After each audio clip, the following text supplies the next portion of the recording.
아니라고 반박했습니다. 오늘도 전국 대부분 지역에 폭염 경보가 계속되는 가운데 매우 무더운 날씨가 이어지겠습니다. 내일도 전국에 무더위가 계속되는 가운데 제주도와 내륙 지역에는 소나기가 오는 곳이 있겠습니다. 예상 강수량은 중부 내륙에 5에서 40mm입니다. KBS 1라디오 5시 뉴스를 마칩니다. 지금까지 아나운서 이재홍이었습니다. KBS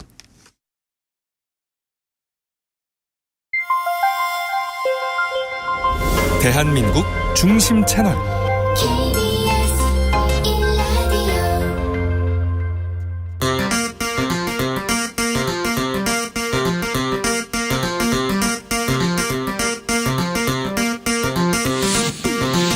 주진우 라이브.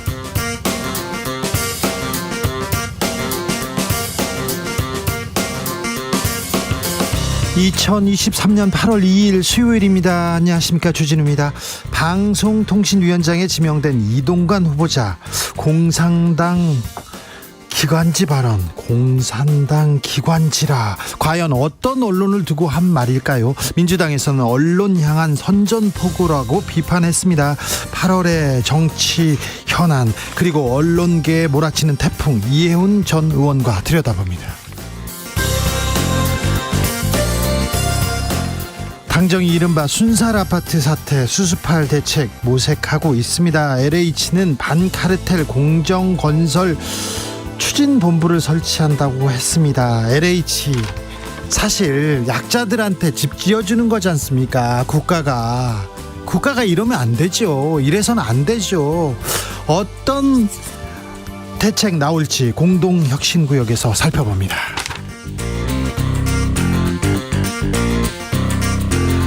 지구가 달아오르고 있습니다. 느껴집니다. 어제보다 오늘 더 뜨겁습니다. 폭염에 온열질환 사망사고 이어집니다. 야외 노동자들 특별한 주의가 필요한 시간인데요. 노동부에서 온열질환 예방 지침이 있습니다. 그런데 시간이 돈이지 않습니까? 쉴 환경도 없어요. 이 노동자들의 휴식권 어떻게 보장할 수 있을까요? 전문가에게 들어봅니다. 나비처럼 날아 벌처럼 쏜다. 여기는 주진우 라이브입니다.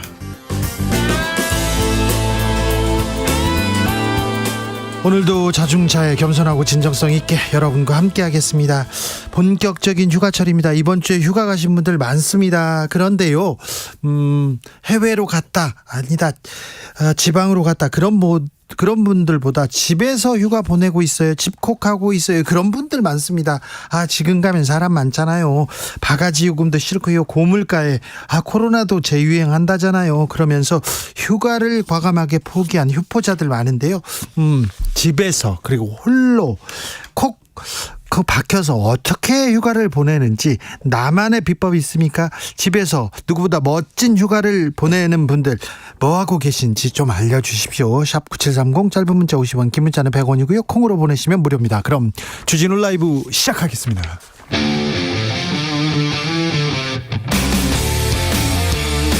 탐사보도 외길 인생 20년. 주 기자가 제일 싫어하는 것은?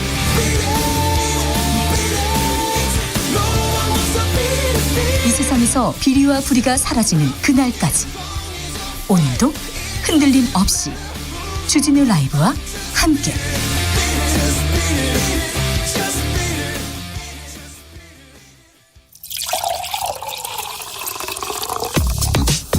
진짜 중요한 뉴스만 쭉 뽑아냈습니다. 주스 정상근 기자, 어서 오세요. 안녕하십니까? 폭염으로 피해가 커지고 있습니다. 사망자가 벌써 작년에 3배에 이른다고요? 네, 소방당국은 올해 폭염 대책 기간인 5월 20일부터 지난달 말까지 이 폭염에 따른 온열 질환 추정 사망자가 21명이라고 밝혔습니다. 여기에 어제 오늘 발생한 온열 질환 추정 사망자를 합치면 이 추정 사망자가 최소 23명으로 늘어나게 됩니다. 지난 주말부터 지금 급격하게 늘고 있습니다. 네, 어제도 오전에 경북 영천시에서 오후에는 전북 정읍시에서 농사를 짓던 7, 80대 어르신들이 사망한 바가 있습니다. 지금 잼버리가 열리고 있는데요. 참가자들 건강 걱정됩니다. 네, 전북 부안군 새만금 일대에서 열리고 있는데요. 현지가 너무 더워서 온열 질환자가 다수 발생했습니다. 새만금 세계 스카우트 잼버리 조직위원회 측은 어제까지 이 잼버리 야영지 내에서 807명의 환자가 발생했고 이 중 400명 이상이 온열 질환자로 확인됐다고 밝혔습니다. 지금 35도 넘고 습도도 65% 이상이라고 합니다. 고온 다습 이렇게 더운 건 처음이야 이렇게 생각하는 외국 참가자들 많을 텐데 각별히 건강관리 좀 챙겨주셔야 될 텐데 걱정입니다. 당부드립니다.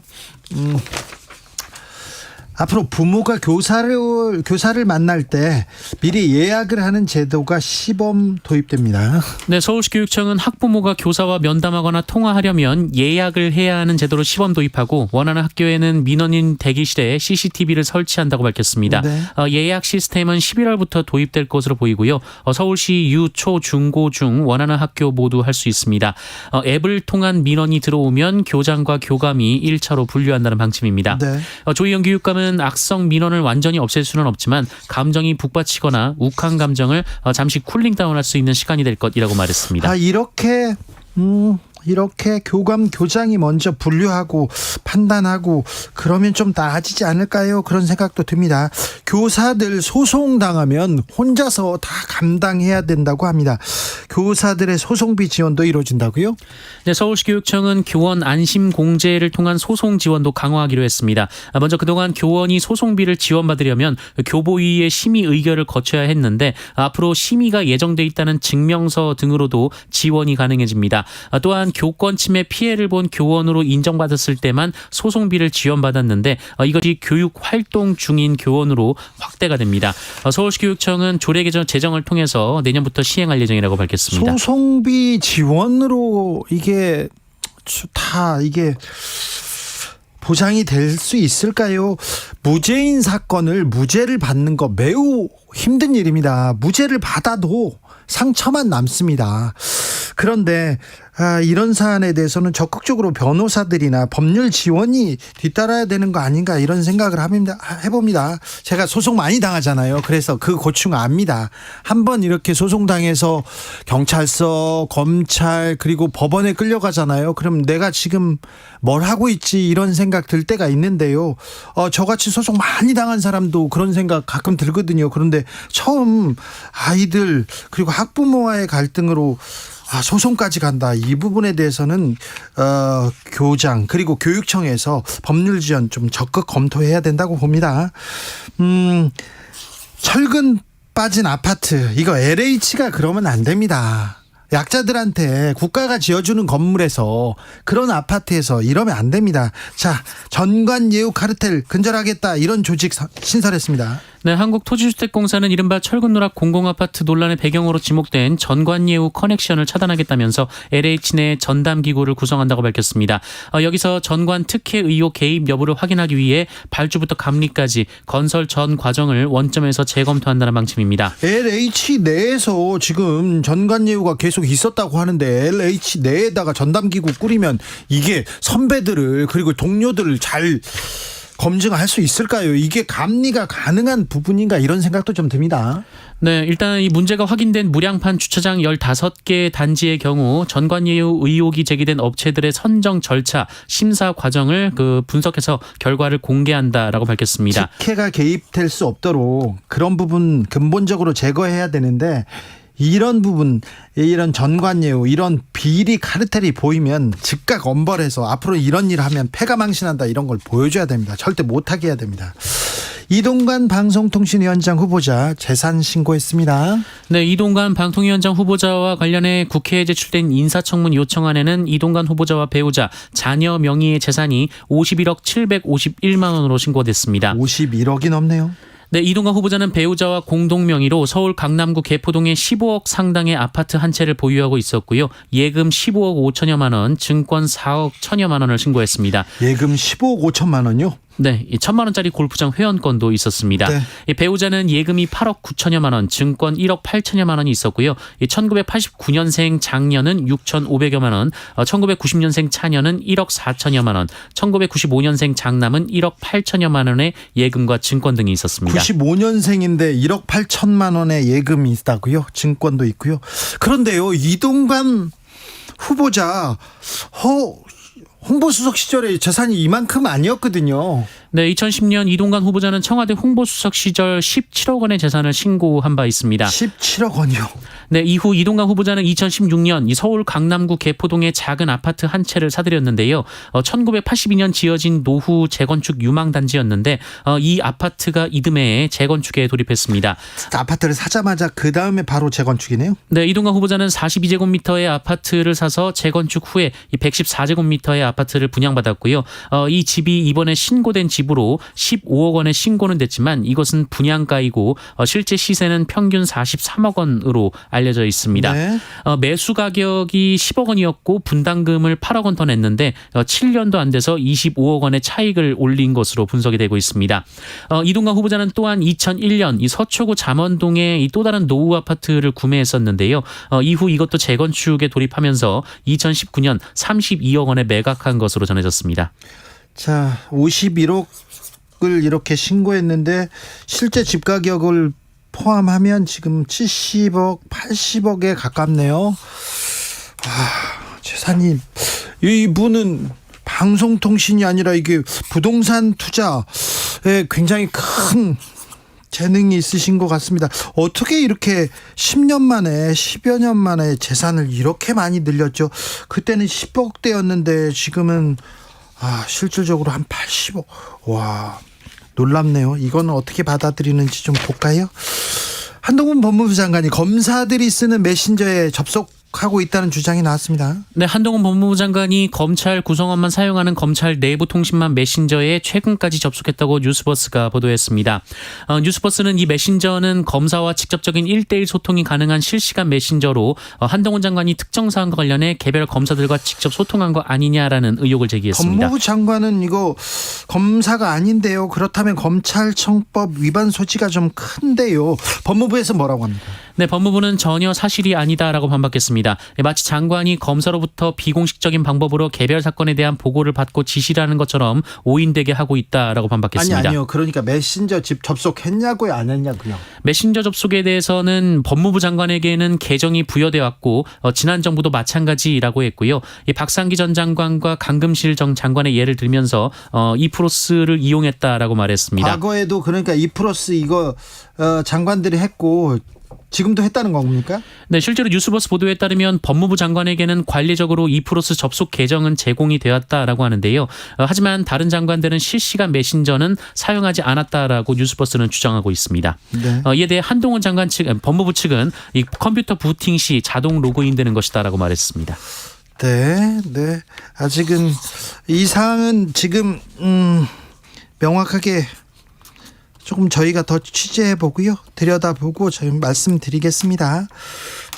더위 속에서 4만 보 넘게 걷다가 숨진 마트 노동자에 대한 추모 집회가 열렸습니다. 네, 코스트코 하남점 쇼핑카트 관리 업무를 하던 중 온열 질환으로 사망한 29살 김동호 씨의 추모 집회가 오늘 열렸습니다. 오는 6일이 고인의 49제인데요. 이 고인은 앞서 지난달 19일 이 폭염이 이어지던 중 의식을 잃고 쓰러졌고요. 온열 질환으로 인한 사망 판정을 받았습니다. 고인은 하루 많게는 4만 3천 보, 거리로는 26km를 걸었던 것으로 전해지고 있습니다. 네. 이거는 너무 진짜 살인적인 환경이 분명합니다.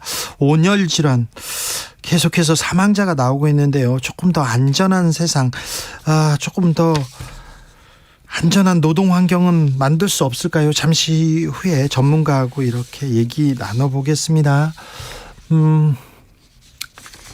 여기까지 할까요? 주스 정상근 기자 함께했습니다. 감사합니다. 고맙습니다.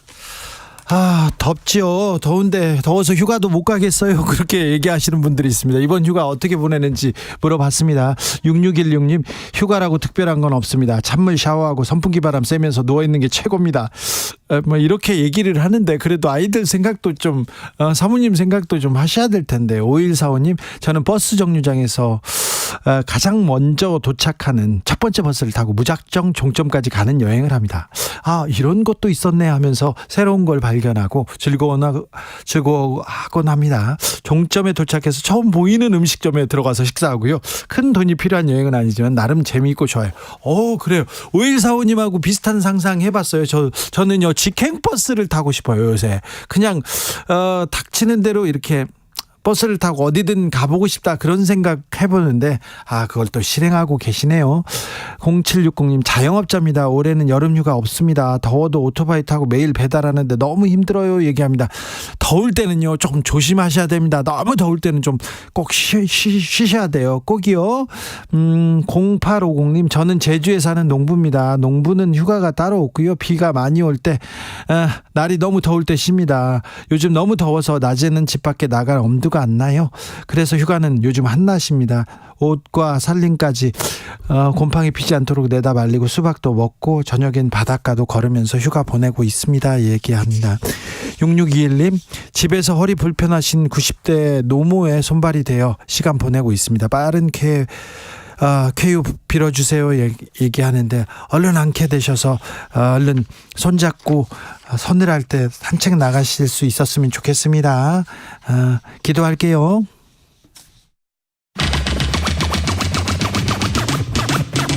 주진우 라이브.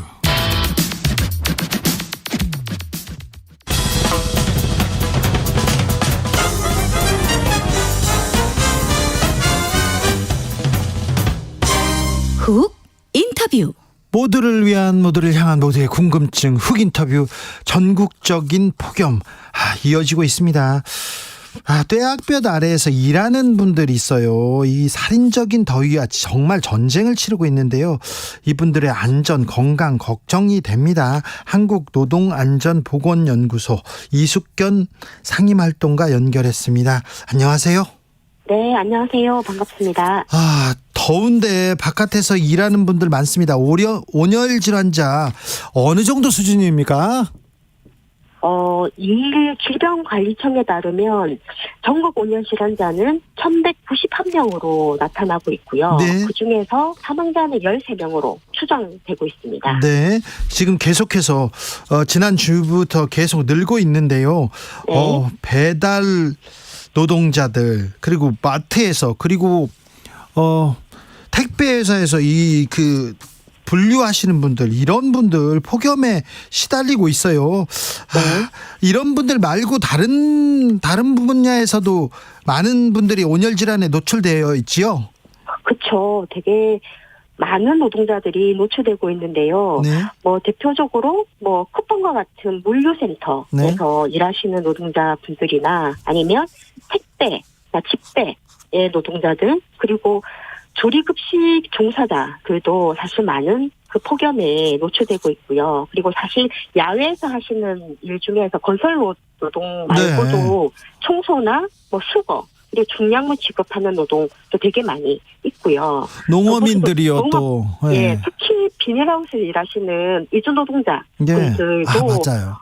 수많은 노동자들이 지금 폭염에 노출되고 있습니다. 그렇습니다. 그런 분들은 또 저녁에 잘 때도 비닐하우스에서 주무시는 분들이 있는데 정말 조심해야 됩니다. 정말 생명보다 더 중요한 게 없는데 한증막 더위입니다. 정말 가축 폐사도 이어지고 있는데 이런 부분도 좀 챙겨야 될 것 같습니다. 그런데요, 얼마 전에 코스트코 마트카트 관리하던 남성 사망한 사례 있었지 않습니까? 너무 가슴 아프더라고요. 네네.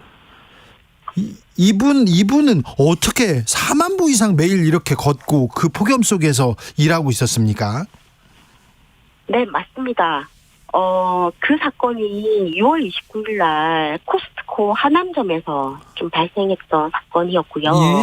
예, 그 카트와 주차를 관리하던 일을 하셨던 것으로 확인되고, 그리고 이제 오전 11시부터 오후 9시까지 거의 한 10시간 이상 일을 하시는 과정에서 말씀하셨던 43,000보 이상의 이동을 한다거나 걸어 다니면서, 특히 4시간마다 카트 200대를 들고 다니면서 이동을 하거나 그렇게 하는 과정에서 네. 사망 사건이 발생한 것 같습니다.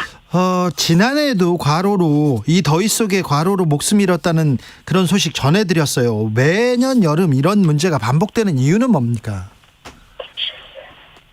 사실 이 기후위기 시대에 아마도 점점 폭염은 더 많이 노출이 될 것 같고 그 네. 기간이 더 길어질 것 같은데요. 네. 사실 그동안에 노동계나 많은 그 노동조합이 이 폭염에 관련한 대책 그리고 온열 질환에 관련한 예방책을 되게 많이 요구를 해왔습니다. 예. 근데 사실 여전히 노동부가 좀 적극적으로 반영을 하지 못하고 그러다 보니까 사고가 발생하면 대책 마련을 하겠다고 하는데 참 되게 미리부터 해야 되는 것들에 그렇죠. 대해서 아니 사고가 반영을 지난해에도 못하고 발생했지 않습니까? 올해도 그렇죠. 발생했고. 네. 그런데 사실 노동 시간을 좀 제한하거나 좀 쉬는 시간을 주거나 아니면 쉴 공간을 만들어줘야 된다 이런 법적으로 정해진 내용은 없습니까? 법적으로 정해져 있는 내용은 있습니다. 그 산업안전보건법에 고온에 의한 작업일 경우에 환기 장치를 해야 하고 휴게 시설을 마련하고 그리고 온도가 몇 도 이상 올라갈 때 휴게 시간을 확보해야 된다라는 안전보건 조치를 의무화하고 있는데요. 근데 하위 법령에 있는 시행령에 보면 이 고온 작업이라고 하는 기준이 네, 되게 높게 기준이 되어져 있어요. 고온의 예를 들어 기준이 뭐 뭡니까? 그러니까 고온 작업의 기준이 용광로 같은 고열 작업 그러한 기준으로만 되어져 있어서 예를 들어 건설 현장과 같은 실외 작업이나 예. 그리고 뭐 폭염이 노출될 수 있는 아까 제가 말씀드렸던 여러 노동 같은 경우는 의무 규정으로 되어 있지 않고 공고 사항으로만 되어져 있어요. 의무가 그렇다 아니고 보니- 공고 사안이에요? 예. 그렇다 보니까 사실은 이제 이 노동부가 매번 뭐 속보를 내거나 속보를 내도 실제 기업에서는 그러한 조치를 제대로 하지 못하고 노동자들은 사실은 많이 그 폭염 속에 방치되고 있는 상황으로 되어져 있는 내용들이죠. 그래서 좀 되게 많은 애매하군요. 노동계에서 의무 규정으로 이거는 조치해야 된다 법적으로라고 네. 많이 요구하고 있는데 계속 그거는 이루어지지 않고 있는 상황입니다. 사실 사장님이 좀 나빠요. 저기 사업주한테 이런 상황에서는 어떤 일하지 못하게 해야 되는데 이거 어기면 벌금이나 징역 이런 좀 강제 조항이 있어야 그쵸. 될 것 같습니다. 네, 맞습니다. 저희 계속 요구하고 있는 내용들입니다. 네. 참. 노동자 개인이 전적으로 책임져야 되는 이게 문제인데요. 어찌하죠? 또 프리랜서들은 이거 뭐 일을 안 하면 돈을 못 버니까. 자, 이 문제 해결하기 위해서 어떻게 해야 됩니까? 정부는 그리고 사업주는 그리고 우리는 어떤 대책이 필요합니까? 사실 이 대부분의 특수고용 형태 노동자들이 그러한 경우에 해당이 되는데요. 네. 예를 들어 폭염 시에 좀 뭐 쉰다거나 네. 작업을 좀 멈출 수 있으면 좋은데 예. 임금 보전을 받지 못하기 때문에 그렇죠. 사실 어쩔 수 없이 일을 할 수밖에 없잖아요. 예. 그래서 정부나 플랫폼 업체에서 노동자를 위한 급여 예. 이런 멈추는 시간에 그 시간에 뭔가 그대로 지원하게 하는 그런 것을 만든다거나 뭐 고용보험이나 그런 것들을 통해서 만든다거나 그리고 더불어서 중간중간에 좀 시원하게 좀 쉴 수 있는 쉬어야죠. 간이 쉼터 예. 같은 것도 많이 확대해서 예. 좀 마련하는 것들이 필요한 것 같고 이거는 정부뿐만이 아니고 지자체에서도 예. 좀 관심을 가지고 예. 그런 정책을 좀 마련해야 되지 않을까 하는 생각이 듭니다. 자, 폭염입니다. 네. 이거 더워서 일 못해요. 이거는 사장님보다 노동자들이 더 잘 알지 않습니까? 그래서 노동자들이 너무 더워서 일 못해요. 이렇게 지금 이거는 쉬어야 돼요. 이런 작업 중지권을 노동자한테 주면 훨씬 안전에는 도움이 될 텐데요. 이미 산업안전보건법의 작업 중지권은 노동자가 할 수 있도록 보장이 되어져 있습니다. 아, 그래요? 네, 되어져 있는데 문제는 개별 노동자가 작업 중지권을 행사하는 게 네. 사실은 현장에서는 쉽지가 않죠. 예. 네, 왜냐하면 고용의 문제나 불이익의 문제로 그렇죠. 될 쉽지 수 있기 않죠. 때문에 네. 쉽지가 않고 그래서 조금 더 작업 중지권을 보장을 하고 거기에 대한 불이익을 없도록 해야 되는 것도 필요하고요. 네. 더불어서 노동조합이 그나마 있는 사업장은 노동조합도 작업 중지권을 할 수 있도록 그렇게 법이 좀 개정이 되어야 되지 않을까 생각도 듭니다. 만약에 그 네. 온열 질환으로 폭염에 일하다가 노동자가 사망했어요. 사망 사건 하면 조금 그 사업체는 좀 달라집니까? 그 기업은 좀 바뀝니까? 이번에 그 코스트코 사망 사건에 관련해서 일단 노동부가 중대재해처벌법 여부를 예. 확인하고 예. 법 위반이나 이런 부분에 대해서 확인을 하겠다라고 되어져 있는데 예를 들어 기업이 해야 될 조치를 제대로 하지 않았다라는 거, 예를 들어 휴게시설도가 그렇죠. 그렇다라고 한다라면은 네. 중대재해처벌법 적용도 가능할 수 있지 않을까 생각이 들고 예. 더불어서 산업안전보건법상의 안전보건 조치의 의무 사항의 위반에 대한 부분도 확인해서 뭐 벌금이나 뭐 가태료나 아니면 뭐 처벌까지도 가능하지 않을까 생각은 드는데요. 근데 이게 아까 제가 좀 전에 말씀드렸던 의무 사항과 권고 사항의 기준에서의 부합이 어떻게 되는지에 따라서의 좀 갈리지 않을까 싶은 생각이 듭니다. 1477님께서 사장님만 나쁜 게 아닙니다. 국회의원들이 일을 안 해서 그렇습니다. 관련법 꼭 만들어줘야죠. 이렇게 얘기합니다. 고용노동부에서 이 기본 수칙을 정했어요. 그래서 체감온도 33도 이상일 때는 1시간마다 10분씩, 35도 이상일 때는 15분씩 노동자가 쉬도록 권고하는데 현장에서 지켜지지 않고 있습니다. 자, 더 이상 노동자들을 이 폭염에 일어서는 안 됩니다. 정부, 기업, 뭐 어떻게 좀 바꿔주세요. 하고 싶은 말씀이 있으시다면? 사실은 가장 중요한 거는 법제도 개선이 필요하다고 생각을 하고요. 예. 더불어서 폭염에 취약한 사업장에 대해서 노동부나 정부가 좀 적극적으로 감독을 좀 추진해야 되지 않을까. 그러니까 미리 좀 해야 되지 않을까 하는 생각이 들고요. 더불어서 그 휴게 시간, 그러니까 휴게 시설 및 휴식 시간의 미부의 사업장에 대한 처벌이나 개선 등을 조금 노동부 차원에서 명령을 좀 해서 그게 좀 이후에 개선을 좀 이어질 수 있도록 돼야 되지 않을까 생각합니다.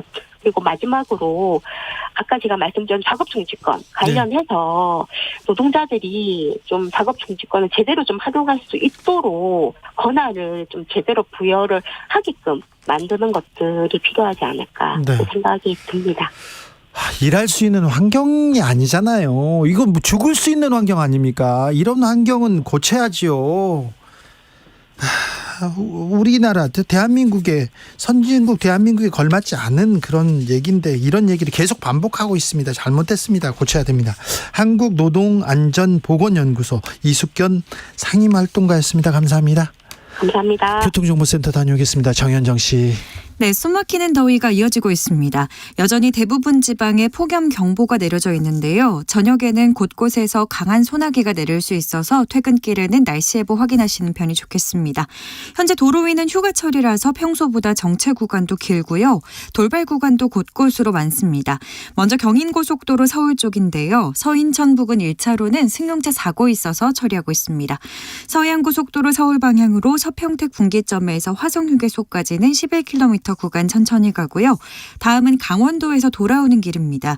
서울 양양고속도로는 서울 쪽으로 내린천 휴게소에서 상남 3터널까지 밀리고요. 설악 부근에서 화도까지 14km 넘게 막히고 있습니다. 영동고속도로도 역시 인천 쪽입니다. 면원에서 둔내터널까지는 7km 구간 정체고요. 여주휴게소에서 호법분기점까지 10km 넘는 정체 보입니다. 퇴근길에 안전운행하시기 바랍니다. KBS 교통정보센터에서 정현정입니다.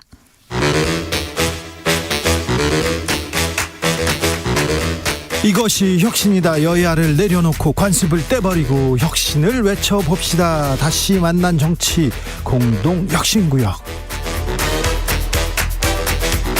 수요일 주진우 라이브는 정쟁 비무장지대로 변신합니다. 대한민국 발전을 위해서 혁신해 봅니다. 주진우 라이브가 지정했습니다. 여야 혁신위원장 3분 모셨습니다. 먼저 김용태, 네, 국민의힘 김용태입니다.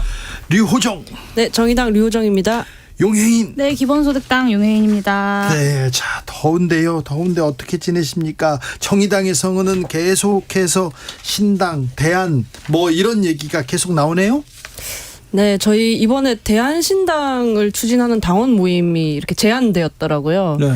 사실 저희 처음에 정의당에서 제가 이제 신당 창단론을 이야기했을 때 마치 소수인 것처럼 보였지만 네. 전국위원회 통과하면서 봤을 때는 사실 신당 창당론 방향으로 가면서 네. 녹색 노동 제3지대를 포함하지 않았습니까? 네. 그 뒤로 또 이렇게 이런저런 토론을 거쳤고 당원들께서 또 뜻을 같이 해주시는 분들이 있나 봐요. 저희 세 번째 권력과 함께 하시는 분들은 아니고 또 다른 당원들께서 제안을 하신 거거든요. 네. 그래서 계속해서 정의당의 변신 그리고 제3지대의 변신을 위해서 정의당 당원들 또한 점점 더 이렇게 힘을 합쳐 나가지 않을까 기대하고 있습니다. 국민의힘은 당 소식은 없고요. 이동관 후보자 소식 많은데 잠시 후에 물어볼게요. 용혜인 대표는 지금 폭염 속 노동자 사망 사고 관련해서 이상 기후 그리고 기본소득 그 얘기를 많이 하시더라고요. 네, 이제 어제 기자회견을 했는데요. 최근에 이제 유엔에서 기후 온난화 시대가 아니라 기후 열대화 시대다. 그렇습니다. 이제는 지구의 열대화 시대입니다. 온난화가 아니에요. 지금 우리나라 온난 아닙니다. 네, 그런 열대화 시대가 시작이 되었다라고 모든 국민들께서 느끼고 계실 텐데요. 저도 이제 길을 걸으면 38도 건식 사우나가 더 시원하겠다라는 생각을 하기도 합니다. 네. 실제로 폭염으로 지난 주말에도 그렇고 많은 분들이 또 목숨을 잃는 일도 있었습니다. 정말 기후 재앙이 시작되었다라는 느낌이 드는데요. 그런 만큼 좀 신재생 에너지로의 에너지 전환이 시대적 과제임에도 불구하고 윤석열 정부가 계속해서 기승전 핵발전으로만 일관하고 있다라는 지적을 좀 했고요. IMF를 비롯한 국제기구들 그리고 노벨경제학상을 받은 사람들을 포함한 경제학자들이 가장 탄소 배출량을 감축하기 좋은 방안이라고 제안하고 있는 탄소세를 도입하자. 그리고 역진성을 해결하기 위한 기본소득과의 연동을 추진하자라는 취지의 제안을 기자회견을 통해서 좀 했습니다. 자, 네, 이 좋은 부분에 대해서는 말씀이신데 김용태 최고. 네. 기후 위기랑 그 원자력은 기후 위기를 해결하는 데 있어서 그러니까 악영향을 미치는 건 아니에요. 그러니까 화력 발전이나 이런 것이 문제가 되는 것이지. 네. 원전 같은 경우는 일단 탄소 배출량이 굉장히 적기 때문에 기후 위기를 해결하는 데 있어서 그 관점에서는 악영향을 미치는 에너지원은 아니라는 것을 좀 말씀드리고 싶습니다. 알겠습니다. 국민의힘에서 이런 환경, 이 기후 문제 좀 더 책임감 있게 좀 노력해야 되는데 환경 공부하신 김용태 최고 역할이 커요. 저희 국민의힘에서는 기후 위기 당연히 중요하게 생각하고 있고요. 이것이 이제 인류의 목숨을 앗아가는 그런 안보 위협군뿐만이 아니라 산업의 관점에서도 많이 보고 있습니다. 그러니까 아까 조금 전에 탄소세 말씀하셨는데 탄소 국경 조정이라든지 이런 것이 우리 먹고 사는 문제하고 직결될 수 있는 부분이기 때문에 산업적 관점에서도 기후 대응은 굉장히 중요한 문제입니다. 대응하고 있다고요? 대응을 계속 준비하고 있죠. 아유, 언론 어떻게 할 건지 대응만 하고 있는 것 같은데요. 자, 기코 주연님께서 일본엔 거주자입니다. 여기는요 여름에 선풍기 달린 의류 착용이 의무랍니다. 그래요? 이것도 하나의 방법이 아닐까요? 그 밖에서 일하시는 노동자들한테 선풍기 달린 의류 착용이 의무다 이런 얘기인 것 같습니다. 문현정님, 우리도 집에서 배달시키는 거 조금씩 줄여갔으면 좋겠어요. 탄소 발자국 만들고 포장이 환경을 파괴합니다. 그러니까요. 이렇게 훌륭하신 분들이 많습니다. 자, 이동관 후보자 인사청문회 준비 한창입니다. 그런데 지금 이동관 후보자가 입을 열면 계속해서 뉴스가 쏟아집니다. 김용태 최고는 어떻게 보고 계십니까? 일단 자유민주 국가에서 네. 일반 국민들께서 네. 방통위원장이 누군지 모르는 것이 좋은 국가라고 저는 생각해요. 그렇기도 해요. 방통위원장 후보자께서 이제 계속해서 정쟁화를 일으키시는 것 같아서 그 부분에 있어서는 저는 좀 아쉬워요. 그러니까 그러게요. 이동관 후보자가 과거에 MB 정권에서 분명히 잘못한 것도 있었고 네. 방통위원장으로서의 과연 적절한가에 대한 의문을 갖고 계신 분들도 많은 것도 이 사실이에요. 네. 그렇다면 그럼에도 불구하고 대통령께서 인사권자로서 이동관 후보자를 지명하신 거잖아요. 여당도 거기에 대한 부담감을 안고 이제 방어하는 입장인데 그렇다면 이동관 후보자께서는 본인의 어떤 과거의 잘못에 대해서 방통위원장이 된다면 어떻게 시정해 나갈 것인지, 그리고 앞으로는 이러한 잘못을 안 하기 위해서 어떻게 하겠다든지 이런 자중적이고 겸손한 모습을 보여야 하는 것이 전 맞다라고 보여지고요. 그래야 여당 입장에서도 저희가 방어하는 데 있어서 조금 더 수월할 수 있다는 점을 좀 알려드리고 싶습니다. 그 뭐 공산당의 기관지. 신문이나 방송을 저희가 언론이라고 얘기하지 않는다. 근데 이게 도대체 언제적 공산당 얘기를 언제까지 들어야 되는지, 간첩, 빨갱이 뭐 이런 단어들 있잖아요. 제가요 네. 이명박 전 대통령 쫓아다녔잖아요. 그래서 취재하러 가잖아요. 그럼 빨갱이가 왔다고 신고를 하는 거예요. 너무 너무 놀랐어요. 네, 그런 고립적 이야기를 하는 게 결코 뭐 대통령의 국정 운영 혹은 또 지지율에도 도움이 되지 않는다. 본인이야말로 본인이 감당할 수 있는 말만 좀 하셨으면 좋겠고, 사실 지금 나오는 메시지가 안 했거나 본인한테 차라리 하는 게 나을 것 같은 말이거든요. 언론은 장악될 수 없고 장악해서도 안 된다. 그럼 본인이 출근하시기 전에 매일 거울 보고 그냥 하셨으면 좋겠다 하는 생각도. 그렇습니까? 네, 홍보수석이 되셔가지고 그때 이명박 정부 때입니다. 라디오 시사방송 진행자 퇴출하라 이런 문건이 바로 만들어졌거든요. 청와대에서 이게 지시로 그때 그 언론 장악 이게 의심 갖는 의혹이 있는 분인데 말씀을. 네, 이제 말씀해 주신 게 이제 바로 그 국정원을 통해서 작성했던 문건들인데요. 지난 대정부 질문에서 고민정 민주당 의원이 한덕수 총리에게 들어보였더니 한덕수 총리가 그 문서의 진위를 내가 어떻게 믿냐 뭐 이런 식의 답변을 해서 굉장히 빈축을 샀던 적도 있습니다. 네. 이게 이제 이명박 정부의 대통령 기록물이 공개되면서 계속해서 공개되고 있는 공식 정부 기록물인데요.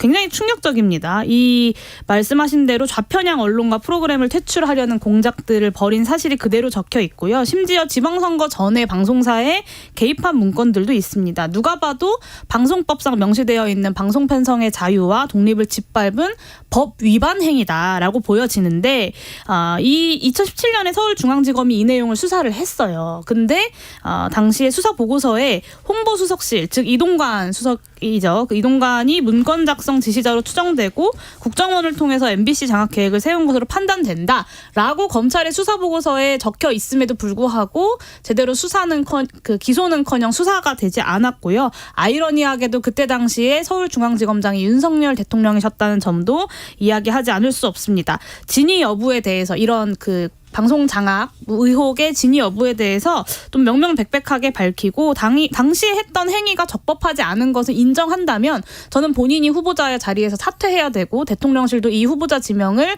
철회해야 된다고 생각합니다.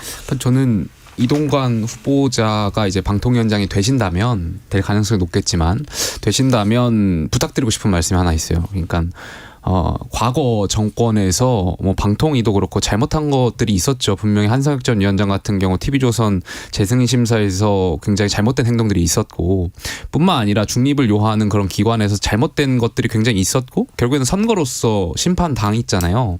그렇다면 윤석열 정권이 공정이라는, 그리고 중립적인 그러한 입장에서 출범한 정부인데, 그런 잘못된 관행을 저희가 바로잡아야 하는 그런 입장을 국민들께 보여줘야 되는데, 마치 민주당이 잘못했고 민주당이 한번 본인들 정권대로 입맛대로 한번 해봤으니까 이번에 우리가 정권 잡았으니까 우리가 한번 해볼게, 이러한 뉘앙스로 국민들께 비춰지는 것 같아서, 그러한 지점은 만약에 방통위원장이 되신다면 그 방통위의 어떤 중립적인 고유의 역할들, 이런 것을 정상화시키기 위한 데 노력하는 데 있어서 그러한 메시지를 계속해서 국민들께 드려야 된다라고 건의하고 싶습니다. 그런데 그런 말씀 하시니까 저는 오히려 드는 생각이, 김용태 전 최고 저렇게 맞는 말씀을 하시면 보수 참칭 패널로 또 어떻게 해코지를 당치는 거 아닌가 하는 생각이 오히려 있잖아요. 네네.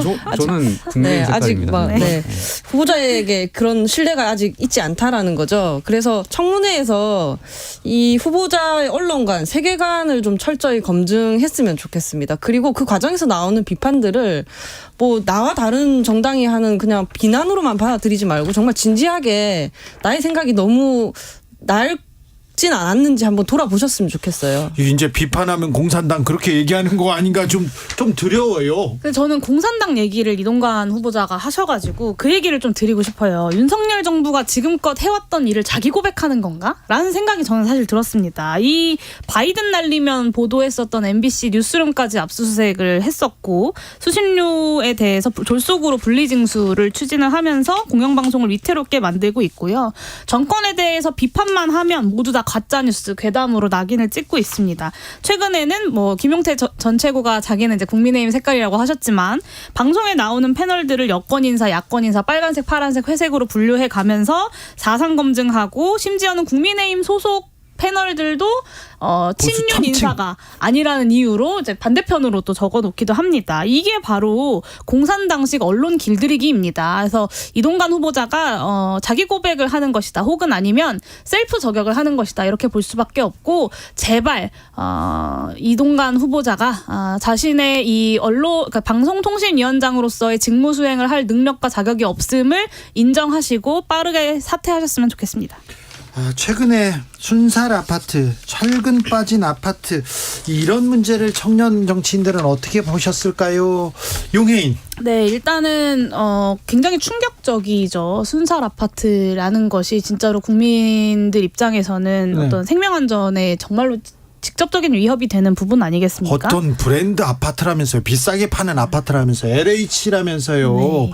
국가가 하는 일이라면서요. 이러면 안 되잖아요. 그런데 이제 윤석열 대통령께서 이거를 또 이제 카르텔이라는 단어를 요즘에 되게 좋아하시는데 네. 여기에 이제 건설이권 카르텔을 깨부셔야 한다고 강조를 하셨습니다. 그리고 국민의힘에서는 국정조사도 할 수 있다라고 얘기를 하셨는데, 저는 이제 그런 말씀을 좀 드리고 싶은데, 야당이 여러 사안들에 대해서 국정조사할 때마다 검찰과 경찰이 수사를 하고 있는데 왜 따로 조사를 해야 하냐, 검찰과 경찰을 못 믿냐라고 계속해서 말씀하셨던 여당이 웬일로 국정조사 제안을 하시는가 좀 의아했고, 오히려 그 국정조사에 그동안은 그렇게 철벽치면서 반대하시더니 문재인 정부 이야기가 나오니까 바로 태도를 바꿔서 국정조사 하자고 하는 것은 조금 너무 속보인다라는 생각이 들었습니다. 저는 필요하면 이 순살 아파트 사안에 대해서도 국정조사 할 수 있다고 생각합니다. 그리고 여러 의혹에 대해서 국민적 의혹들을 해소하는 것이 필요하다고 생각하신다면 이 사안뿐만 아니라 뭐 김건희 여사 양평 땅 의혹 관련된 것에 대해서도 국정조사하고 국회가 이런 여러 의혹들에 대해서 좀 깨끗하게 투명하게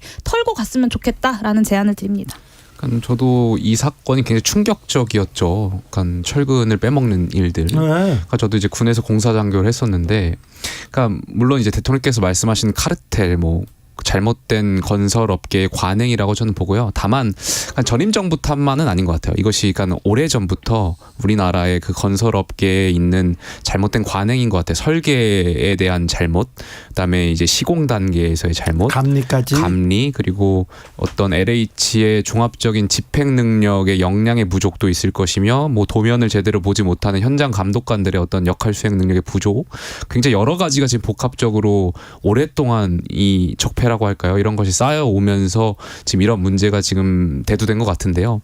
그러니까 뭐 국정조사 뭐 할 수 있겠죠. 근데 저는 지금 국정조사가 중요한 것이 아니라, 그러니까 이 사건의 원인을 좀 뭐 정부가 밝혀내는 것이 좀 집중해야 될 것 같아요. 그래가지고 이것을 어떻게 해결할 것이냐. 그러니까 총체적인 저는 난국이라고 생각합니다.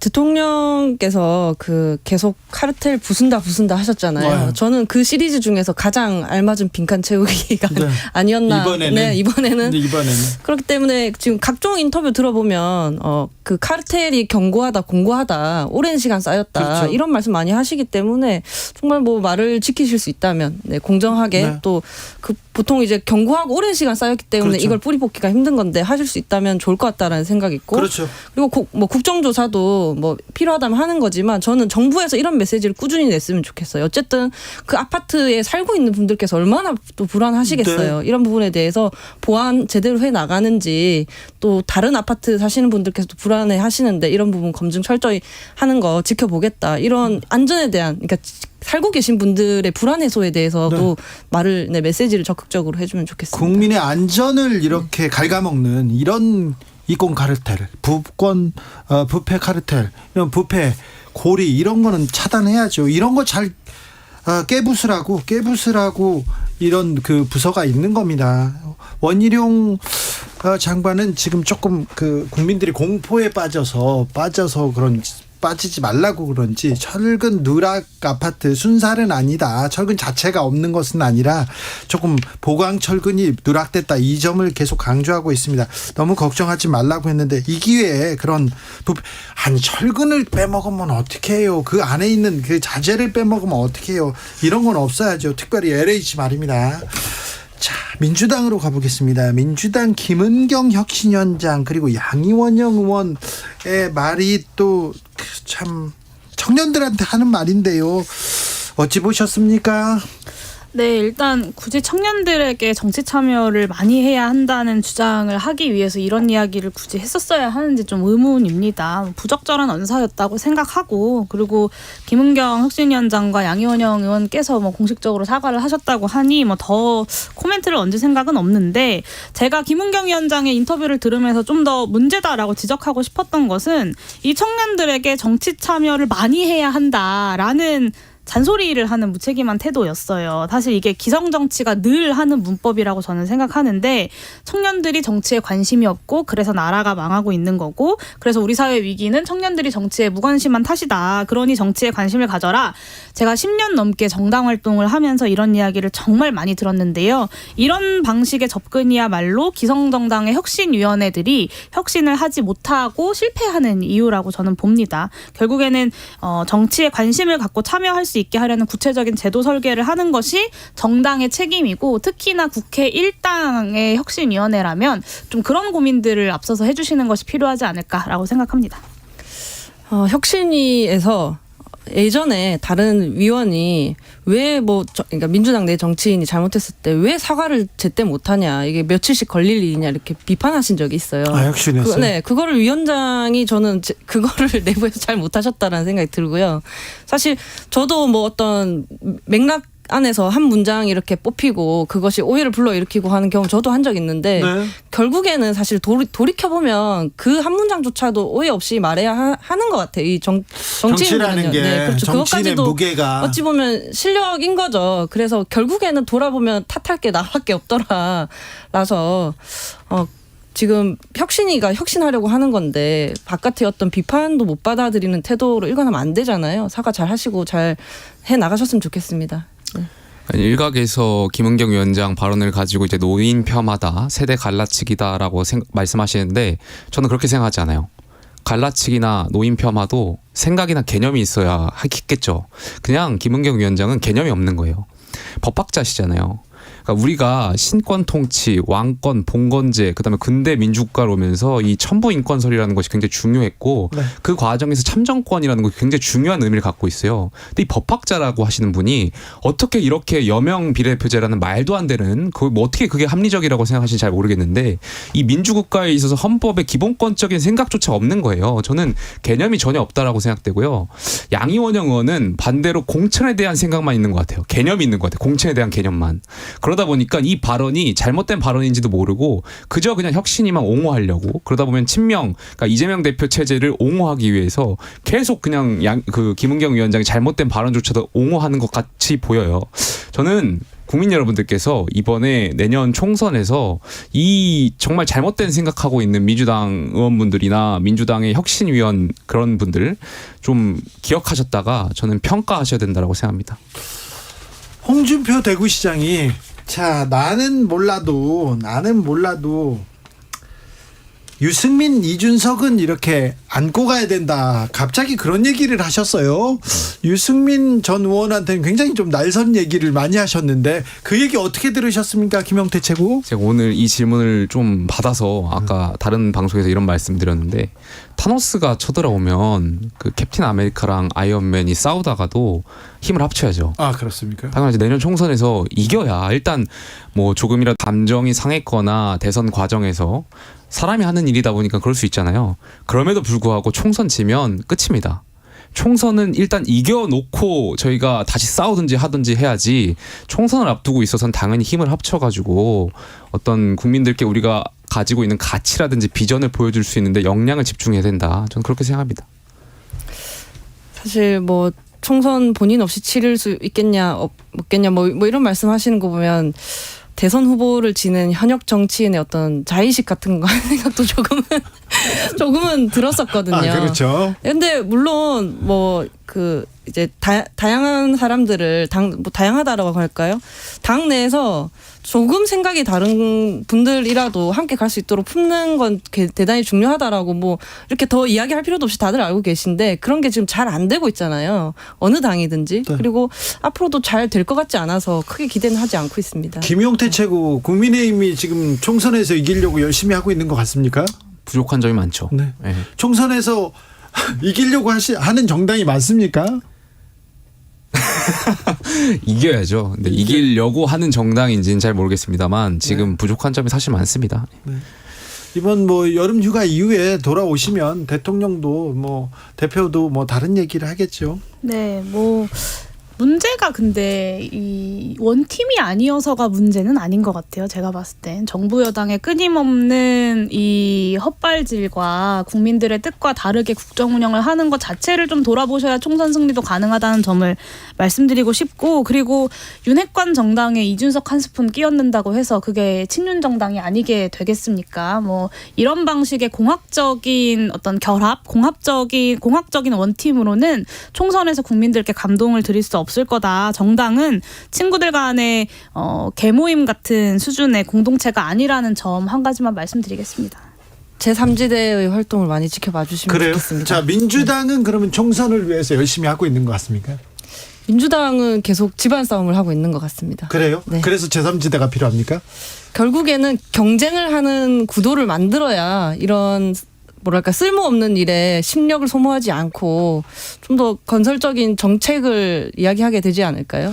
용인 대표가 할 말이 많습니다. 여기에 네, 대해서. 저는 그러니까 민주당이냐 국민의힘이냐 제3지대냐라는 진영의 혹은 어떤 포지션에 대한 논의는 사실 크게 의미 없다고 봐요. 그런 정치적 시도는 이미 안철수 대표가 보여줬었고 그것이 실패했다라는 것도 모든 국민들이 다 알고 계신 겁니다. 그전에도 선거 때마다 그런 네. 정당은 많았어요. 핵심은 문제 제기를 하는 데서 그치는 게 아니라, 그러니까 제3지대라는 것이 필요하다는 문제 제기, 그 기성정당, 양당 체제에 대한 문제 제기에서 그치는 게 아니라 답을 제시하는 것이 저는 정치의 본령이라고 보고요.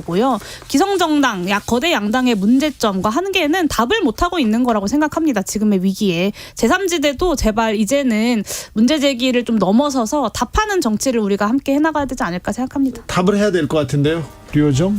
이제 맞춰야 되는 거 아닌가요? 저는 한번 저희 다음 토론회나 이런 곳에 한번 와주셨으면 좋겠습니다. 사실 저희가 섭외는 개인적으로 오세요. 저희 메시지가 충분히 알려지지 않는 것도 조금 고민거리 중에 하나거든요. 네네. 네, 향후 계속해서 말씀을 드리도록 하겠습니다. 알겠습니다. 김용태 인사하시면 되겠네요. 네, 감사합니다. 네, 류호정 용인 감사합니다. 네, 감사합니다.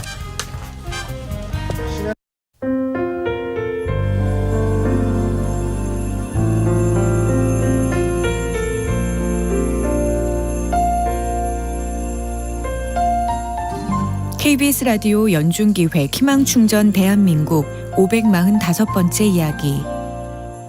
안녕하세요. 아나운서 이연주입니다. 지붕이 뚫리다시피 한 낡고 오래된 집. 이곳엔 민형이네 8식구가 살고 있습니다. 몸이 아픈 아빠와 엄마, 형, 동생들까지 모두가 지내기엔 너무도 열악하고 협소한 공간인데요. 비라도 오는 날은 받쳐놓은 양동이와 수건을 피해 각자 흩어진 채 잠을 청해야만 합니다. 얼마 전 내린 큰 비로 고통이 더욱 커진 민형이 가족. 집 전체에 퍼진 곰팡이와 점점 내려앉는 천장에 이곳저곳 도움을 요청해봤지만 무허가 집이라서 지원이 어렵다는 답변만 돌아왔습니다. 계속되는 비 소식에 밤잠을 설치는 12살 민영이. 민영이 가족이 지금보다 안전한 환경에서 생활할 수 있도록 여러분이 관심과 마음을 보내주세요.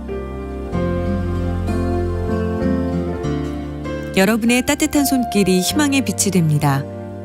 ARS 060-700-1580 060-700-1580 한 통화 3,000원으로 희망을 선물해 주세요. KBS 라디오 연중기획 희망충전 대한민국은 초록우산 어린이재단, 인탑스 주식회사, 그리고 청취자 여러분과 함께합니다. ARS 060-700-1580 한 통화 3,000원입니다.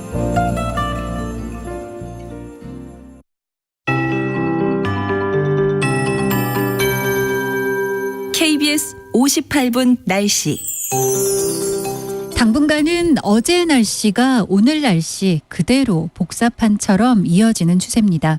매우 무더운 날씨 속에 지치지 않도록 건강관리 충실히 해주셔야 되겠고요. 오늘도 서울이 33.7도로 평년보다 3도 가까이 높았고요. 강릉이 무려 37.8도까지 오르면서 공식 기온으로 올 최고 기온을 갈아치우면서 전국이 35도 안팎의 폭염을 이어가고 있습니다. 폭염 경보가 전국 거의 모든 지역으로 유지가 되고 있는 상황인데요. 밤에는 또 열대야가 번갈아 나타나면서 당분간 이 열기가 밤낮으로 쉽게 꺾이지 않겠습니다. 내일도 아침에는 서울 26도, 강릉, 제주 28도의 아침 최저기온을 보이는 등 전국 곳곳이 밤사이 열대야의 기준인 25도 이상의 기온을 쭉 유지하겠고요.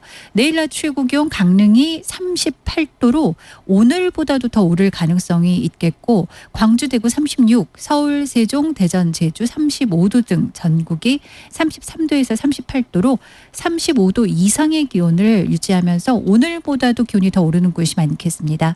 오늘 밤까지 강원 남부 내륙과 산지, 충청권, 전라권, 경상권 내륙에 5에서 60mm의 소나기가 또 요란하게 지나겠고요. 글피까지 곳곳에 폭염 속 소나기 예보 자주 있습니다. 현재 서울 기온은 32.5도입니다. 최영우였습니다.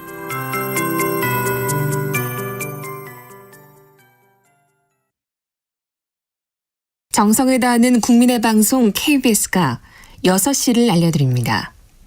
AM 711kHz, FM 97.3MHz, KBS 1라디오입니다.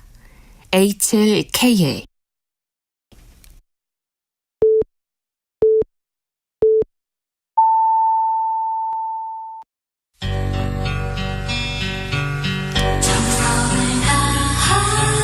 정성을 다하는 국민의 방송 KBS 주진우 라이브. 그냥 그렇다고요.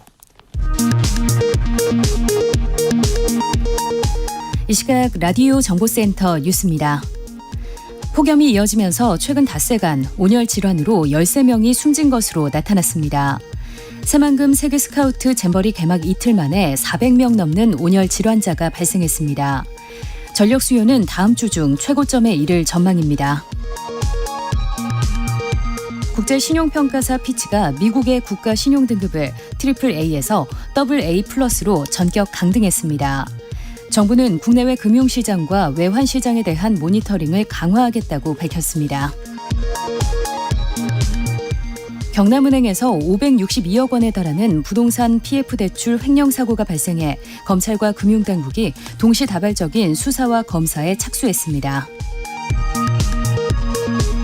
코로나19 신규 확진자가 5주째 증가세를 이어가고 있는 가운데 방역당국은 이달 중순 하루 평균 6만 명, 하루 최대 7만 6천 명가량의 확진자가 나올 것으로 전망했습니다. 지금까지 라디오 정보센터 조진주였습니다.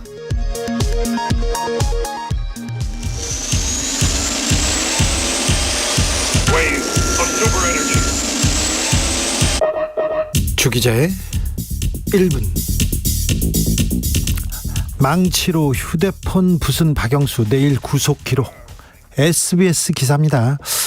기사를 좀 더 볼까요? 박영수 전 특별검사가 정치권에서 50억 클럽 특검 논의가 본격화하자 증거인멸 및 말맞추기에 나선 것으로 검찰이 파악했습니다.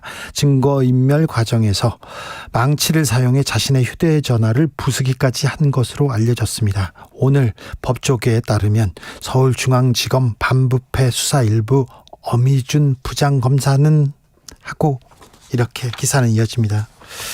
오늘 박영수 망치 기사가 수십 개 나왔더군요. 기자들이 철공소 단체 취재 간 건 아닐 텐데요. 어떻게 나왔을까요? 어미준 부장검사님 1년 넘게 수사 안 하시더니 최근에 홍보에 열심인 이유가 뭡니까? 다른 50억 클럽 멤버 수사는 왜 안 하시는지 저는 그것도 좀 궁금합니다. 망치 기사를 보고 있노라니 떠오르는 뉴스가 있습니다. 2억 명품 시계 논두렁에 버렸다. 이 SBS 기사를 최악의 보도로 기억하는 사람들 있습니다. 많습니다. 망신 주기를 위한 검찰과 언론의 부정한 결탁, 전직 대통령을 죽음에까지 이르게 한 요인이 되기도 했는데요. 그런데요, 이 사건을 겪고도 검찰과 언론 달라진 게 없습니다. 나아진 게 없습니다. 아니요, 더 심각해지고 있습니다. 그런데 앞으로가 더 걱정입니다. 이동관 방송통신위원장 후보자 말 연일 화제입니다. 언론은 장악될 수도 없고 또 장악해서도 안 되는 영역이다. 이동관 전 청와대 홍보수석님, 그런데 도대체 왜 그러셨습니까? 왜 그러셨어요? 특정 진영의 정파적인 이해에 바탕한 논리나 주장을 무책임하게 전달하는 것은 언론의 본 영역에서 이탈한 것이다. 이동관 전 동아일보 기자님, 그런데 그때 왜 그러셨어요? 도대체 왜 그러셨어요? 주기자 1분이었습니다. 건센 로지스, Sweet Child O' Mine.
꽉 막힌 우리 정치의 맥과 혀를 뚫습니다. 진짜 보수들의 나라 걱정, 이것이 보수다.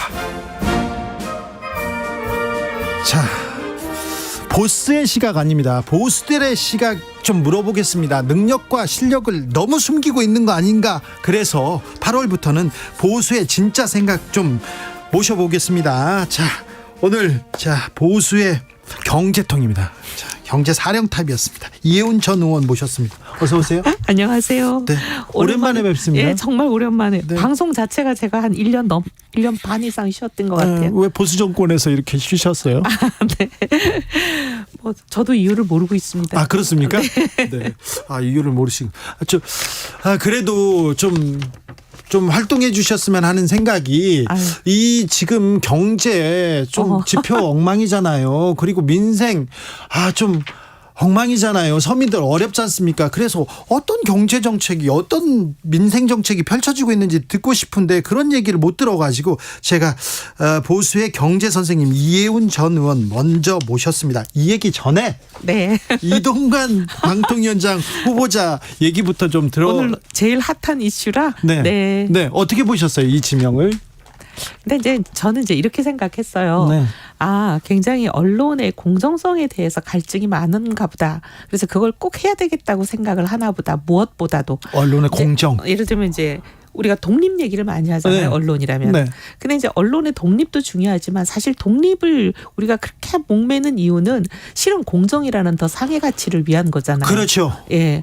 그러니까 독립이 돼야 공정한 보도가 된다라는, 어떻게 보면은 독립이라고 하는 거는 공정을 달성하기 위한 여러 수단 중에 하나다, 이렇게 생각을 하는데, 독립은 됐어요, 지금 언론들이. 예. 근데 독립이라는 게 이제 주로 정권으로부터의 독립을 얘기하는 거니까 독립은 돼 있는데도 이제 뭐 여러 가지 이제 논란이 많잖아요. 편파 보도 어쩌고 뭐 사실 보도 아니네 이네 뭐 여러 가지 논란이 많은 거는 이제 공정에 대한 갈증이 나오는 부분이다. 저는 이렇게 보고. 그런데 의원님 언론 공정을 그 땅바닥에 이렇게 내팽개쳤다 이렇게 지목받는 분이 이분 아닙니까? 근데 그거에 대해서 또 여러 가지 이제 견해는 다른 것 같아요. 견해는 달라도 네. 그 이명박 정부 때 좀 너무했잖아요. 보수 정권에서. 사실은 이제 그는 저는 그때 친박으로 피해를 당하는 오히려, 피해자의 네, 그렇죠. 입장에서. 네. 근데 그때는 이제 여러 가지 많은 이제 뭐 생각들이 있었는데. 네. 근데 지금은 이제 어쨌든 보면 이분도 그러잖아요. 언론의 독립은 빼앗을 수도 없고 빼앗아도 안 된다. 라고 얘기하고 있는 걸로 봐서. 근데 그분 도대체 왜 그랬는지.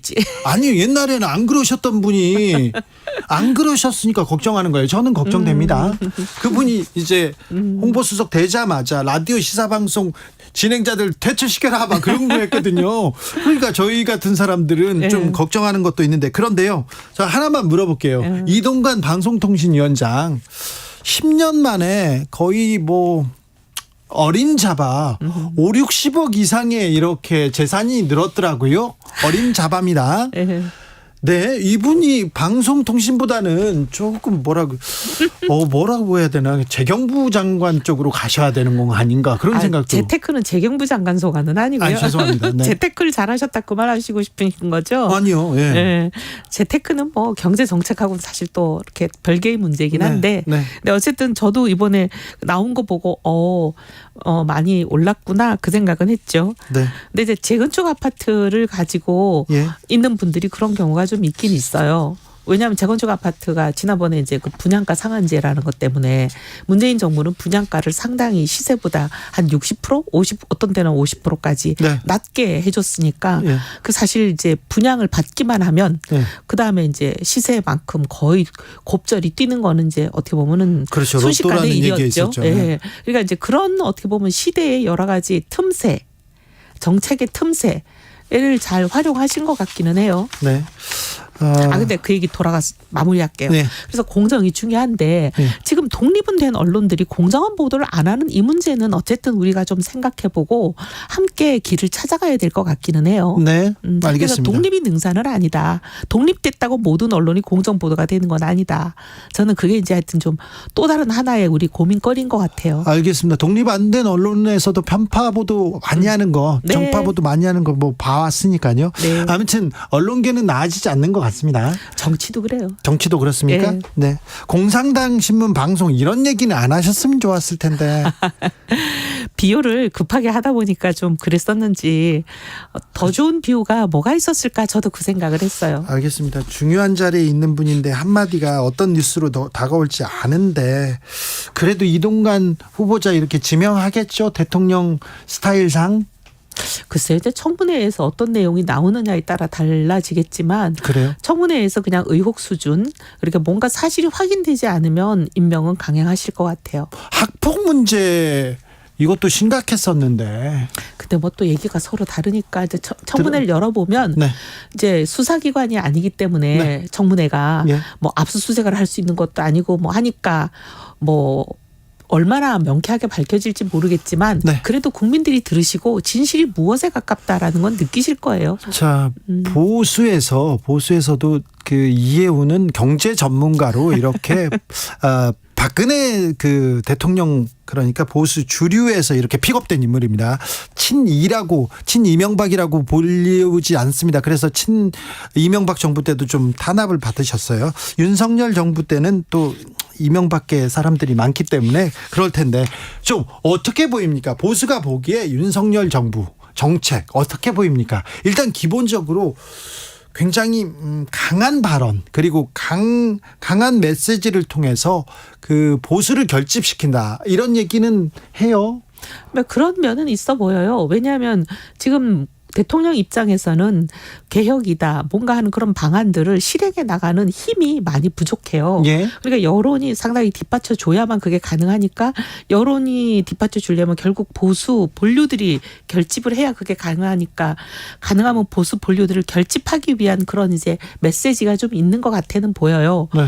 근데 이제 지금 보면 정권은 바뀌었지만 정부는 안 바뀐 것 같다는 얘기를 많이들 하잖아요. 왜냐하면 지금 기관장들이나 등등 아직 임기가 남아 있는 분들 대부분 안 바뀌었고. 아니 거의 바뀌었죠. 에이, 아직 덜 바뀌었죠. 거의 바뀌었죠. 이 정도. 아니 3만 5천 개가 바뀐다는데 원래 정권이 바뀌면 지금 뭐 몇 명 기관장 갔어요. 몇 명이나 남았어요. 네. 거의 바뀌었죠. 반 이상 남았을 거요. 근데 하여튼 그렇다 치고 그래서 이제 정권이 시행하려고 하는 그런 강행하려고 하는 개혁 정책들을 행해줘야 되는 손발들이 그렇게 이제 일사불란하게 정권 초기만큼 움직이지 않는다. 정권 초기인데도 불구하고 정권 초에 움직여야 되는 것만큼 안 네. 움직인다. 이런 인식들이 있다 보니까 메시지가 좀 더 강해지는 거 아닌가 그런 생각은 들어요. 네, 알겠습니다. 경제 정책 어떻게 보고 계십니까, 대통령의? 대통령께서 뭐 지금 예를 들면 뭐 경제 정책이 워낙 폭넓긴 하지만 이번에 이제 문제되고 있는 뭐 아파트 문제나 이런 거를 이건 카르텔의 문제다. 이거를 잡겠다. 이렇게 하는 거는 저는 뭐 그거는 방향 맞는 것 같아요. 네. 근데 윤석열 정부 들어서 이거 공교롭습니다. 뭐 세계 경제도 이렇게 또 따라가기도 하지만 세계 경제가 나아지는 수준에 비해서 우리 경제는 뒷걸음질 치는다 이런 얘기 계속되는데 그런 지표들 계속 나옵니다. 근데 그거는 네. 사실 어떻게 보면 경제라는 게 반등의 효과도 있기는 하지만 네. 또 문재인 정부 5년 내내 했던 여러 가지 정책의 영향이 사실 그다음 정부 한 2, 3년까지는 갑니다. 그러겠죠. 그래서 좀 그런 면도 있죠. 왜냐하면 돈이 워낙 많이 풀렸었고. 네. 근데 그러다 보니까 이제 이자율을 올릴 수밖에 없고. 아니 코로나 시대에 어느 나라나 돈을 많이 풀었잖아요. 네, 네. 그런데 다른 나라 경제 성장률에 비해서 우리나라 경제 성장률이 떨어지지 않습니까? 우리나라 경제 성장률이 이제 다른 나라에 비해서 좀 어려운 거는 꽤 오래된 얘기예요. 근데 이게 잠재 성장률 얘기를 하다 보면 굉장히 복잡해지는데 잠재 성장률을 결정하는 게 노동이 있고 자본이 있고 생산성이 있잖아요. 네. 근데 지금 우리는 자본과 생산성에 있어서는 다른 나라에 비해서 크게 떨어지진 않는데 네. 이 노동이 굉장히 어렵습니다. 특히 저출산 고령화가 다른 나라하고 비교가 안 되게 그렇죠. 심각해지면서 이 노동 투입에 있어서 문제가 생기고 있죠. 자, 그 문제에 대해서 그러니까 대책을 내놓고 대처해야 될 거 아닙니까? 대처해야 돼요. 근데 그렇죠. 저는 그 부분이 너무 아쉬워요. 그렇죠. 왜냐하면 저출산 고령화 대책위가 제가 보기에는 우리나라 특히 경제 앞으로 50년을 좌지우지하는 가장 중요한 곳인데 거기 이제 전문성이 없거나 네. 열의가 없거나 이런 사람들이 지금 이 정부 들어서 좀 갔잖아요. 네. 그래서 이게 너무 이 조직이 형해화되고 실질적인 방안을 내놓지도 못하고 강한 드라이브도 못 걸고 그게 좀 답답해요. 아, 그렇습니까? 네. 양평고속도로 좀 물어볼게요. 이게 경제 이슈인지는 모르겠지만 네네. 그런데 윤석열 정부 들어서 갑자기 종점이 바뀌었어요. 근데 예타도 안 했는데 그런 생각도 있고 종점 주변에 김건희 여사 일가의 땅도 있어요. 왜 그랬을까? 왜 갑자기 그리고 또 문제 인사로 지목된 수사를 받던 재판을 받던 사람이 갑자기 승진돼서 도장을 찍었어요. 좀 이상하잖아요. 여러 가지가 이제 좀 명쾌하게 해명이 될 필요가 있다 이렇게 생각을 하죠. 예, 예. 그래서 원장관이 이번에 뭐 그냥 무제한으로 예. 시간 제한 없이 그냥 국토위 현안 질의를 하자라고 하면 정말 그렇게 해서라도 네. 관련된 사람들 다 나와서 증인들 다 부르고 네. 증인 뭐 거부하고 이런 거 하지 말고 예. 누구는 정인 안 된다 막 떼쓰지 말고 증인 신청하는 사람들 다 받아주고 예. 그래가지고 좀 원 없이 한 없이 이 문제를 명쾌하게 들어봤으면 좋겠어요. 그렇죠. 빨리 해명해서 끝내야죠. 근데 이런 것 같아요. 이런 문제가 꼭 나오거든요. 예? 근데 제가 사실은 국회 오기 전에 국정연구소 있을 때 네. 이런 예비 타당성 조사를 하는 용역 책임자를 참 많이 했습니다. 아, 그렇습니까? 네, 이 경험에 의하면 어떤 게 문제냐면 노선이 ABC가 있다고 치면 예. 국민 편익 관점에서 노선을 골라야 돼요. 그렇죠. 예를 들면 비용은 적게 드는 게 좋고 그다음에 국민들이 그걸로 인해서 효과를 많이 누리는 게 좋은 거거든요. 네. 그게 이제 우리가 속된 말로 비시 분석이라는 거잖아요. 네. 그게 그냥 BC로 결정을 하면 되는데 A 노선이 BC로 제일 좋아요. 예. 근데 A 노선에 예를 들면 정치인 관련돼 있거나 뭐 여러 가지 이제 복잡한 게 있어요. 그러면 아유 시끄럽고 귀찮으니까 B로 가고 이러는 경우도 있고 네. 근데 그렇게 안 했으면 좋겠어요. 이번에는 네. 뭐 검증위를 하자니까 노선을 전문가들 불러서 어느 노선이 제일 좋은지를 따져보자니까 네. 아예 누구 땅이 있고 이거 싹 빼고 누구 땅이 있든 그 사람이 돈을 벌든 그거는 어떻게 보면 부차적인 문제고 국민 편익이 제일 중요한 거니까 국민 편익 관점에서 BC로 딱 결론을 내렸으면 좋겠어요. 빨리 이 문제는 해명하고 넘어가면 자 궁금한 게 뭐예요? 이건 좀 이상하잖아요. 그러면 이건 뭡니다. 해명하고 이렇게 답변하고 넘어가면 되는데 정치 공세 이 모든 뉴스를 정치화 이거 양당에서 이렇게 극단적으로 이렇게 나눠서 싸우는 거 이거는 좀 문제가 있어요. 안 했으면 좋겠어요. 근데 어떻게 보면 시발이 사실 민주당의 이제 거물 정치인 네. 원로 정치인께서 당원 교육 민주당 당원 교육장에서 네. 이거 이제 대통령 처가 땅이 있어서 이렇게 노선을 부당하게 바꿨다 그런 취지의 말씀을 하신 게 어떻게 보면 도화선이 된 거잖아요. 네. 그래서 사실 서로가 그런 거 좀 안 했으면 좋겠어요. 그래요? 네. 알겠습니다. 저 아파트 순살 아파트 관련돼서 이 문제는 어떻게 좀 풀어야 됩니까? 이거는 이번에 완전히 발본색원하지 않으면 또 일어나요. 네. 우리 불과 2년 전에 LH 이 공사가 광명하고 시흥에 왜 땅 투기 직원들이 그렇죠. 해가지고 네. 야단 났을 때 거의 나라가 절단 나는 것처럼 난리 쳤잖아요. 네. 근데 그러고 있는 동안에도 그 야단이 나는 동안에도 지금 이 철근은 빼먹고 있었다는 게 이번에 드러난 거잖아요. 네. 그러니까 제대로 이거를 관련자들을 엄벌하지 않으면 지난번처럼 대충 그냥 뭐 여론이 잠잠해지고 언론이 여기에서 이제 보도 관심이 사라지면 그냥 쓱 넘어가는 식으로 하면 이거 또 재발됩니다. 그럼 또 인명이 희생되죠. 네. 그래서 이번에는 확실히 발본색원해야 되는데 이번에 보니까 감리가 굉장히 중요하지 않아요? 네. 설계가 제대로 설계서대로 됐는지, 그다음에 각종 법률 따라 됐는지, 불법은 없는지, 뭐 그다음에 매뉴얼은 지켰는지, 시공이 그렇게 됐는지 이걸 다 따지는 게 감리인데 네. 그거 하라고 있는 감리가 사실 한 통속이잖아요. 네. 어머. 전관예우 거기 있던 공사 출신 사람들이 발주하고 네. 시공도 하고 감리도 하고 한 사람이 다 하는 거잖아요. 이번에 TF팀을 만들었는데 LH에서 자기네들이 하겠대요. 안 되죠. 안 되죠. 저는 외부 전문가가 해야 된다고 보고 예. 그다음에 이번에 그 감리회사 문제가 생긴 검단 아파트하고 남양주하고 다 보면은 똑같은 감리회사가 했는데 그 감리회사가 똑같은 일로 지적을 받고 문제가 됐던 게 5번인가 6번 됐다고 제가 어디 뉴스를 본 것 같아요. 네. 이런 일이 있으면 안 되는 거잖아요. 그래서 네. LH가 이번에는 제대로 이걸 문제 해결 못하면 LH 공사 문 닫는다는 각오를 해야 될 것 같아요. 그렇습니까? 잘해야 되는데 처음에 나왔을 때는 하는 척 하다가 이게 나중엔 또 되살아나고 그 카르텔이 되살아나고 그랬는데 이번에 어떻게 하는지. LH 명운을 걸고 개혁한다고 얘기했던 2001년 3월 5월 그때도 철거는 빼먹고 있었어요. 네. 지금도. 그러니까 그때도 빼먹고 지금도 계속 빼먹고 있는 거예요. 국가가 지금 서민들한테 집 지어준다는 거 아니에요. 이런 카드인데 이러면 안 되죠. 잘못됐죠. 특히 LH의 역할이 과거와 달리 더 많아지고 더 네. 중요해진 이 상황에서는 네. LH 확실하게 개혁해야 됩니다. 윤석열 대통령이 기업인들한테 투자해라. 킬러 규제 팍팍 걷어내겠다. 이렇게 얘기했는데 이거 뭐 정권 초에 대통령들이 하는 얘기 또 비슷한 얘기 같기도 한데 다릅니까? 비슷합니까? 조금 더 강한 의지는 있는 것 같아요. 네. 그냥 이제 밑에서 써주는 원고를 잃은 대통령들이 그동안 많았다고 저는 느꼈거든요. 네. 규제 혁파 얘기하는 대통령이 나와서 그냥 보좌관이 써줬구나 이렇게 생각하는 대통령들이 있었는데 윤 대통령님은 제가 그때 잠깐 대선 때 토론을 한번 도와본 적이 있는데 계속 이 얘기를 하시고 자기 소신인 것 같더라고요. 근데 제발 이번에는 제발 제대로 했으면 좋겠어요. 네네. 전문가 얘기를 많이 들어야지. 얘기를 더 많이 하면 어떻게 합니까? 경제 선생님들 모셔다 놓고.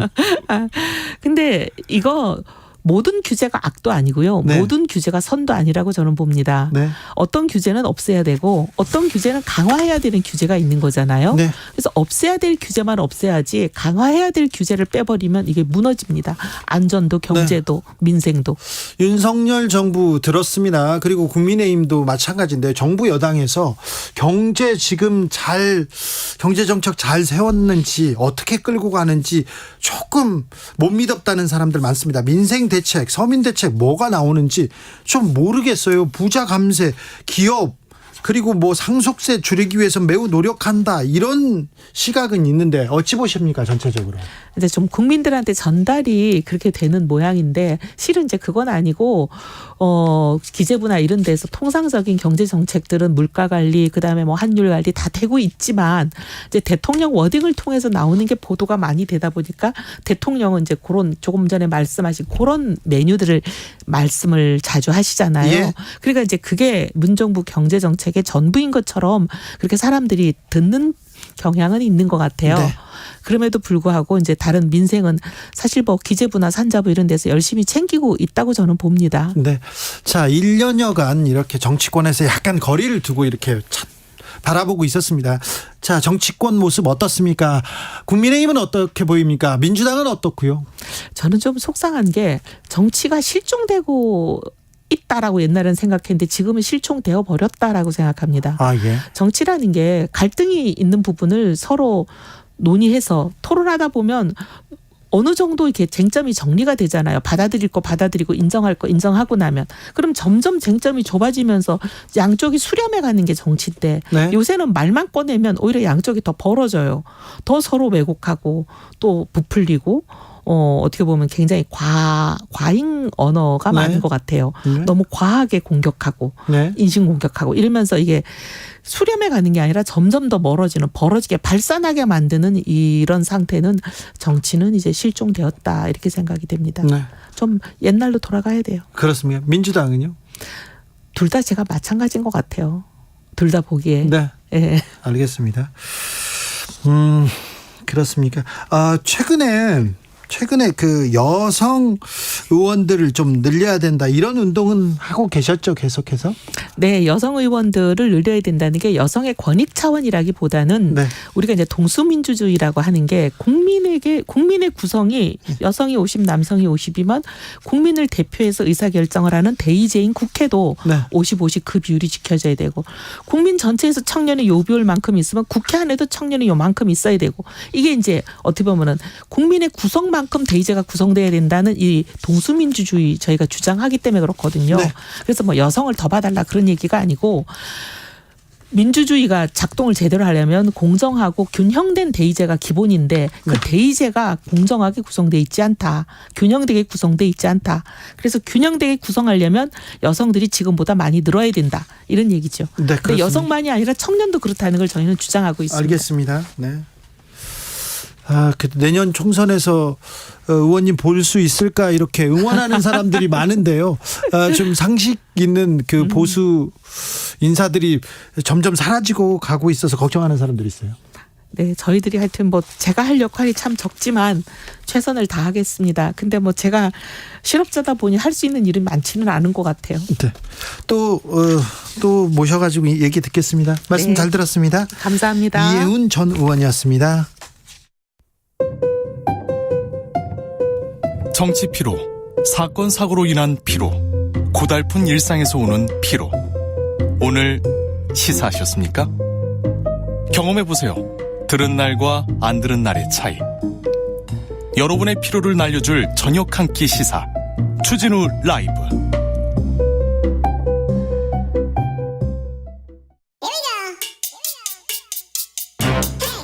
과학을 향한 진지한 고민, 과학과의 수다. 주진우 라이브 과학 선생님입니다. 이선호 엑소쌤 어서 오세요. 네, 반갑습니다. 오늘은 어떤 수업 해주시겠습니까? 사실 주진우 라이브 퇴근길에 많이 들으시니까 네. 오늘은 좀 운전과 관련된 과학 얘기를 많이 가져와 봤습니다. 아, 그렇죠. 운전하면서 듣는 분들 많죠. 네. 네. 음주운전 단속 궁금해요, 항상. 예전에는요, 맞아요. 네. 지나가다 이렇게 잡아가지고 종이컵을 대고 후 부르라고 했는데, 네. 그분들 이게 서로 곤욕이죠. 고생한다 생각.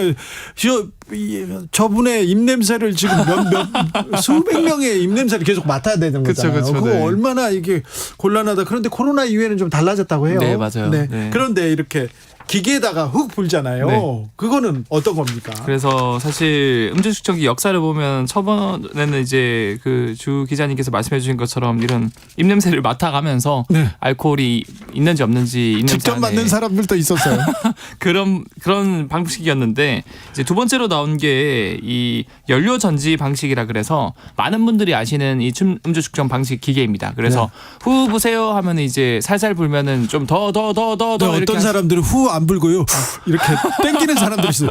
이렇게 땡기는 사람도 있었어요. 날숨을 해야 되는데 날숨을 들숨인 척. 네, 그런 사람도 있었어요. 그래서 이 원리를 말씀드리자면 사실 이렇게 날숨으로 나올 때 거기에 알코올 성분이 있으면은 네. 술을 마신 분들은 술 안 마시는 분에 비해서 당연히 이 날숨 안에 이 알코올이 더 많이 들어있다 그래요. 네. 그러니까 이제 아빠가 예를 들어서 술 마시고 오면은 안아주다가 술 냄새가 나지 않습니까? 네. 그러면 그게 이 음식 측정기에 전류가 흐르는 금속판이 있습니다. 네. 이 백금 양극판에 닿으면은 신호가 이게 삥삥삥 울리는군요. 맞아. 아세트산으로 산해서 전류가 더 많이 발생한다 그래요. 코로나 이후에는 그런데 네. 그 내리면은 저 부는 게 아니라 그냥 뭘 쏜답니다. 맞아요. 그래요. 네. 그건 또 뭐예요? 그게 사실은 후 부는 방식 말고 레이저를 쏴서 그냥 옷 입고 있어도 그냥 손 드세요 하면서 손 위에 쏘는 방식이 있거든요. 네네. 그게 최근에 어떻게 보면 차세대 음주 측정기인데 예. 이거는 이제 적외선 흡수 방식입니다. 그래서 이거에 대해서 짤막하게 설명을 드리자면 적외선 자체는 투과성이 되게 높아서 네. 우리 옷도 투과하고 피부도 투과하고 혈액까지 들어간다 그래요. 네. 근데 사실 이 술을 안 마시는 분들은 이 혈액 속에 있는 분자들이 적외선에 흡수되는 양이 특정 수치가 있습니다. 네. 근데 술을 마시면 이제 혈액 속에 알코올이 많이 들어가 있으니까 이 똑같은 적외선에 들어와도 흡수량이 달라진다 그래요. 네. 그래서 똑같은 알코올을 마셨어도 이 사람들이 또 흡수량이 다르고 그런 거에 따라서 적외선을 딱 쏘면은 네. 이 혈액 속에 지금 저 알코올이 얼만큼 있구나. 이거 얼만큼 많이 마셨구나 이런 것들을 수치할 수 있대요. 근데 선생님, 저는 맥주 한 잔이 주량입니다. 네. 한 잔이 주량이에요. 맥주 한 잔도 안 되는데 사실은 네.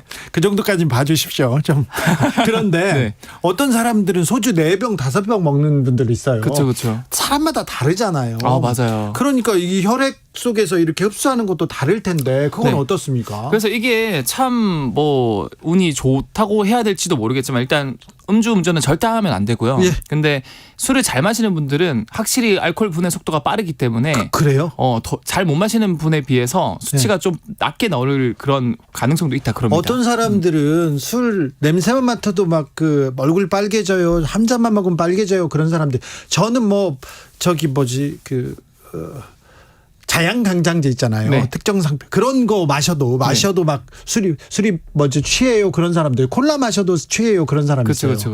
근데 그런 사람들 가그린에도 취해요. 그런 사람들도 있는데 그게 사실은 뭐 유전적으로 부모님한테서 하나하나씩 유전자를 받는데 예.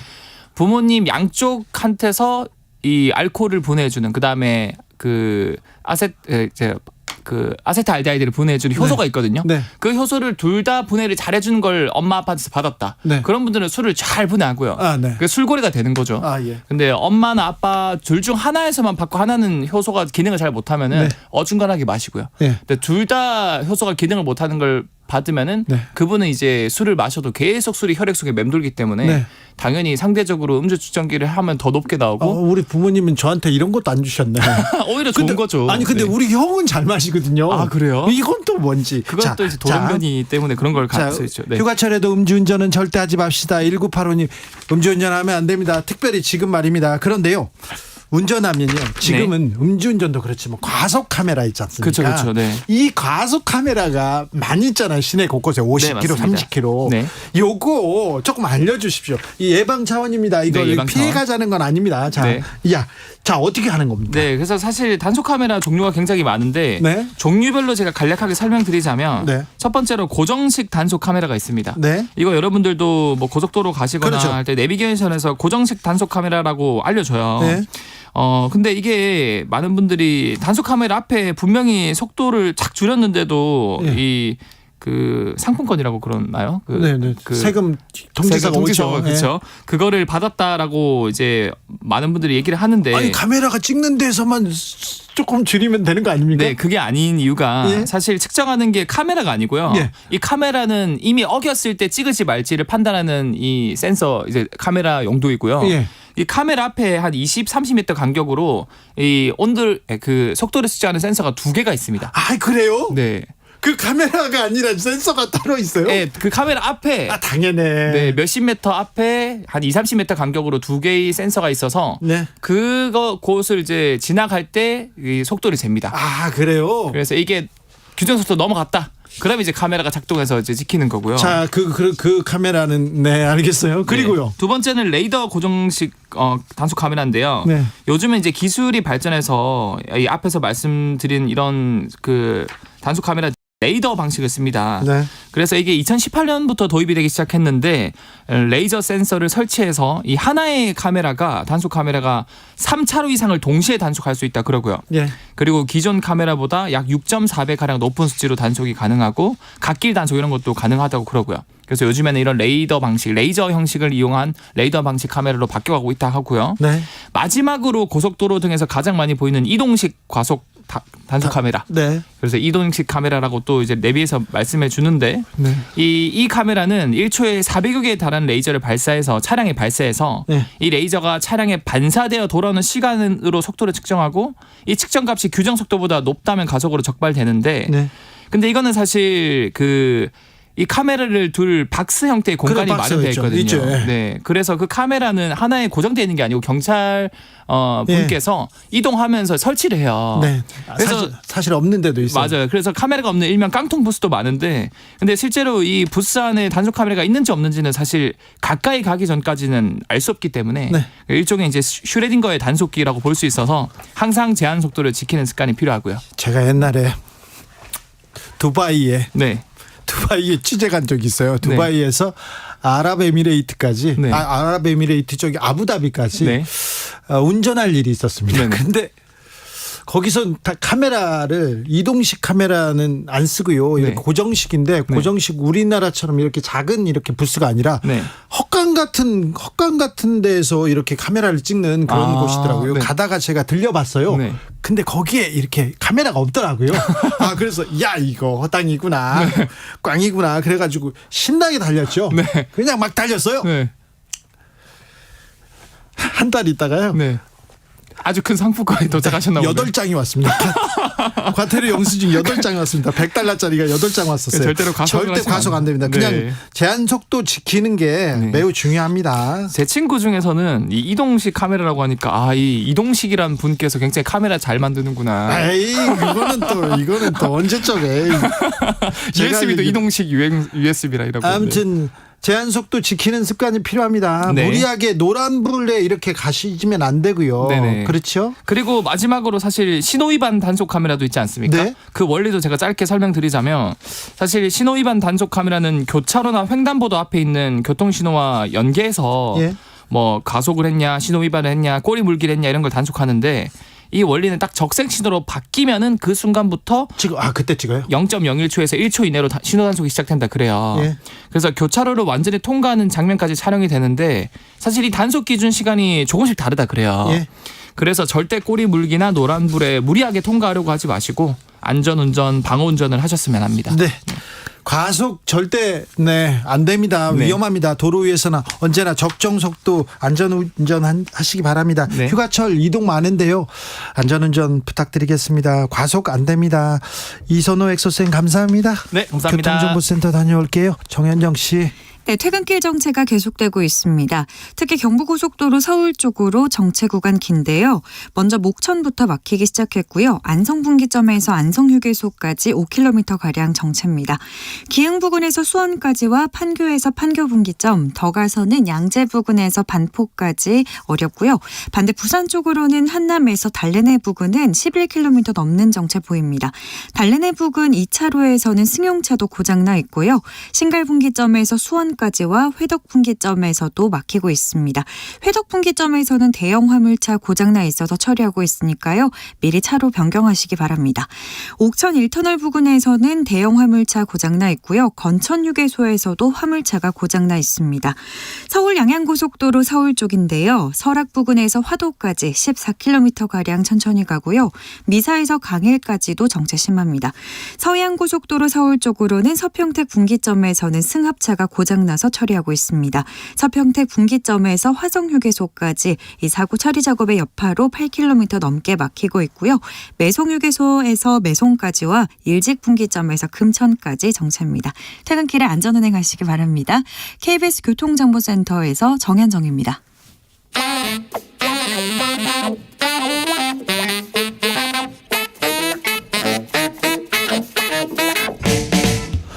세계는 넓고 이슈는 많다. 우리의 시야를 국제적으로 넓혀 보겠습니다. 국내 뉴스, 국제 이슈 다 덤벼라. 지금은 글로벌 시대.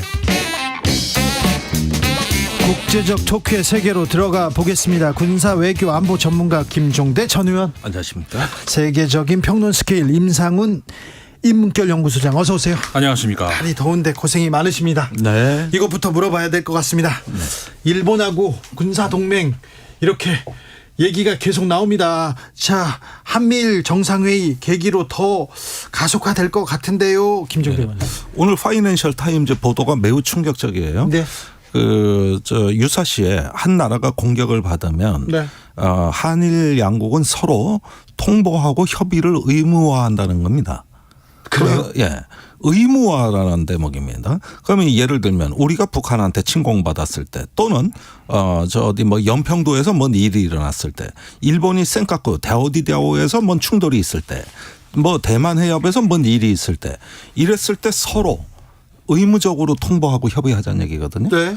이거는 제가 보기엔 자동 개입의 전 단계 정도입니다. 그래요? 그러니까 유사동맹, 준동맹으로 봐도 되는 거예요. 이러면은 사실 우리가 이제 올해 꽃게잡이철에 예컨대 서해나 오징어잡이철에 동해에서 뭔 일이 있고 남북한에 교전이 벌어졌다 그러면 의무적으로 일본하고 협의해야 되는 거예요. 그래요? 예. 이런 게 추진된다고 파이낸셜 타임즈에 나왔는데 예. 하도 내용이 엄청나서 이런 정도 내용이 나오면 통상 예전 같으면 외교부가 사실 무근이라거나 네. 와전됐다거나 이렇게 하겠죠. 입장 표명을 해야 되는데 오늘 많은 언론이 외교부에 취재했는데 외교부에서 일체 부인을 안 합니다. 그렇다고 강한 긍정도 아니에요. 그러니까 어느 정도는 뭔가 있다는 얘기거든요. 이렇게 되면은 지금 한미 간에 이루어지고 있는 상호 안보의 어떤 연합방위 체제 내에서 이루어지는 것 중에서 일부 어떤 통보 의무와 협의가 한일 간에도 진행이 된다는 얘기가 되는 거고 이게 바로 저는 여기서 한 가지 딱 떠오르는 게 있어요.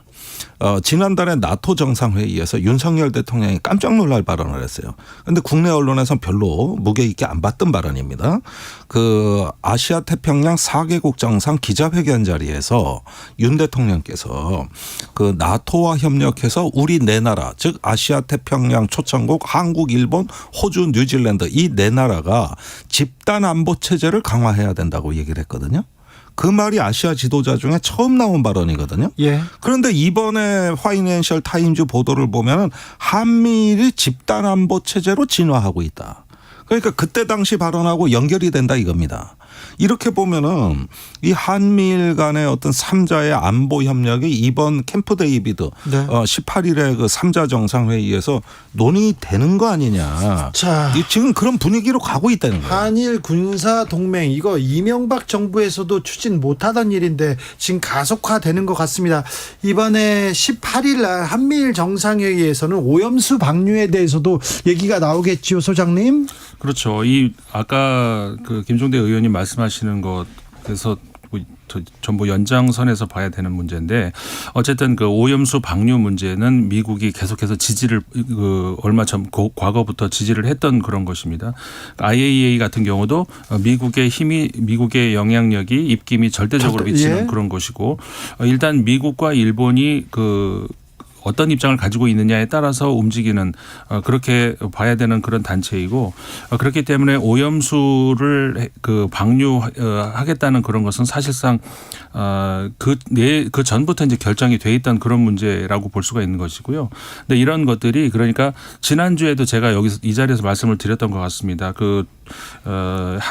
한반도에 주둔하고 있는 그 유엔군 사령부 같은 경우에 지금까지는 이제 미국에서 어느 정도까지 미국만 이제 거기서 이제 그 관여를 하고 있었는데 주로 영국, 캐나다 등등 이런 나라들이 이제 참여를 하다가 이런 것들이 어떤 그 일본도 서서히 여기 참여를 해야 되는 것 아니냐라는 그런 어떤 그 분위기로 흘러가고 있고 그런 발언이 처음 나왔다는 것. 일본군이 모종의 역할을 해야 된다라는 그런 이야기가 나오기 시작했다는 그런 말씀도 드렸었는데 저는 좀 전에 그 문제를 포함을 해서 그 냄비 속에 개구리 있잖아요. 그 생각이 들기 시작을 해요. 그러니까 처음에 살짝 가열하는 거는 뜨거워지네라는 정도로 그냥 끝나지만 이게 나중에는 그냥 적응이 돼 그냥 면역이 돼 버려요.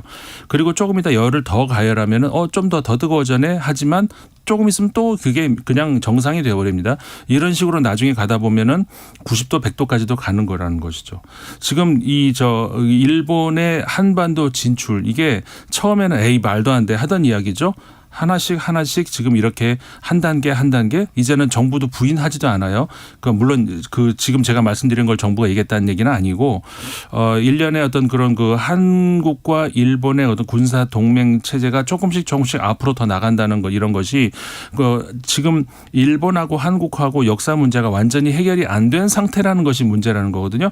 그 두 나라의 관계가 정확하게 그 정립이 되어야지 않는 예를 들어서 유럽 같은 경우에는 경우가 많이 다르죠. 예를 들어서 독일 같은 경우도 국경 분쟁이 분명히 있었어요. 오데르나이센 선이라고 해서 폴란드하고 그 영토 분쟁이 있었음에도 불구하고 결국 유럽의 통합을 위해서는 독일이 포기를 하자라는 그런 독일 내부에서도 그런 그 공감대가 있었고 프랑스의 압력도 있었고 이런 것 때문에 그런 것이 정리가 됐기 때문에 그다음에 그 유럽 연합이 가능했던 거거든요. 일본하고 당연히 우리가 그 좋은 그 협력 관계, 동맹 관계 있을 수 있죠. 근데 그런 역사적인 그 과제가 해결되지 않은 상태에서 된다는 그게 문제가 된다는 겁니다. 네. 근데 이 부분은 조금 면밀하게 봐야 될 점이 하나 남아 있는 게 주로 윤석열 대통령이 적극적입니다. 기시다 총리보다. 이 한일 그 준동맹의 형성에 대해서 사실 저번에 이미 조짐이 있었어요. 4월에 한미 정상회담에서 워싱턴 선언이 발표됩니다. 네.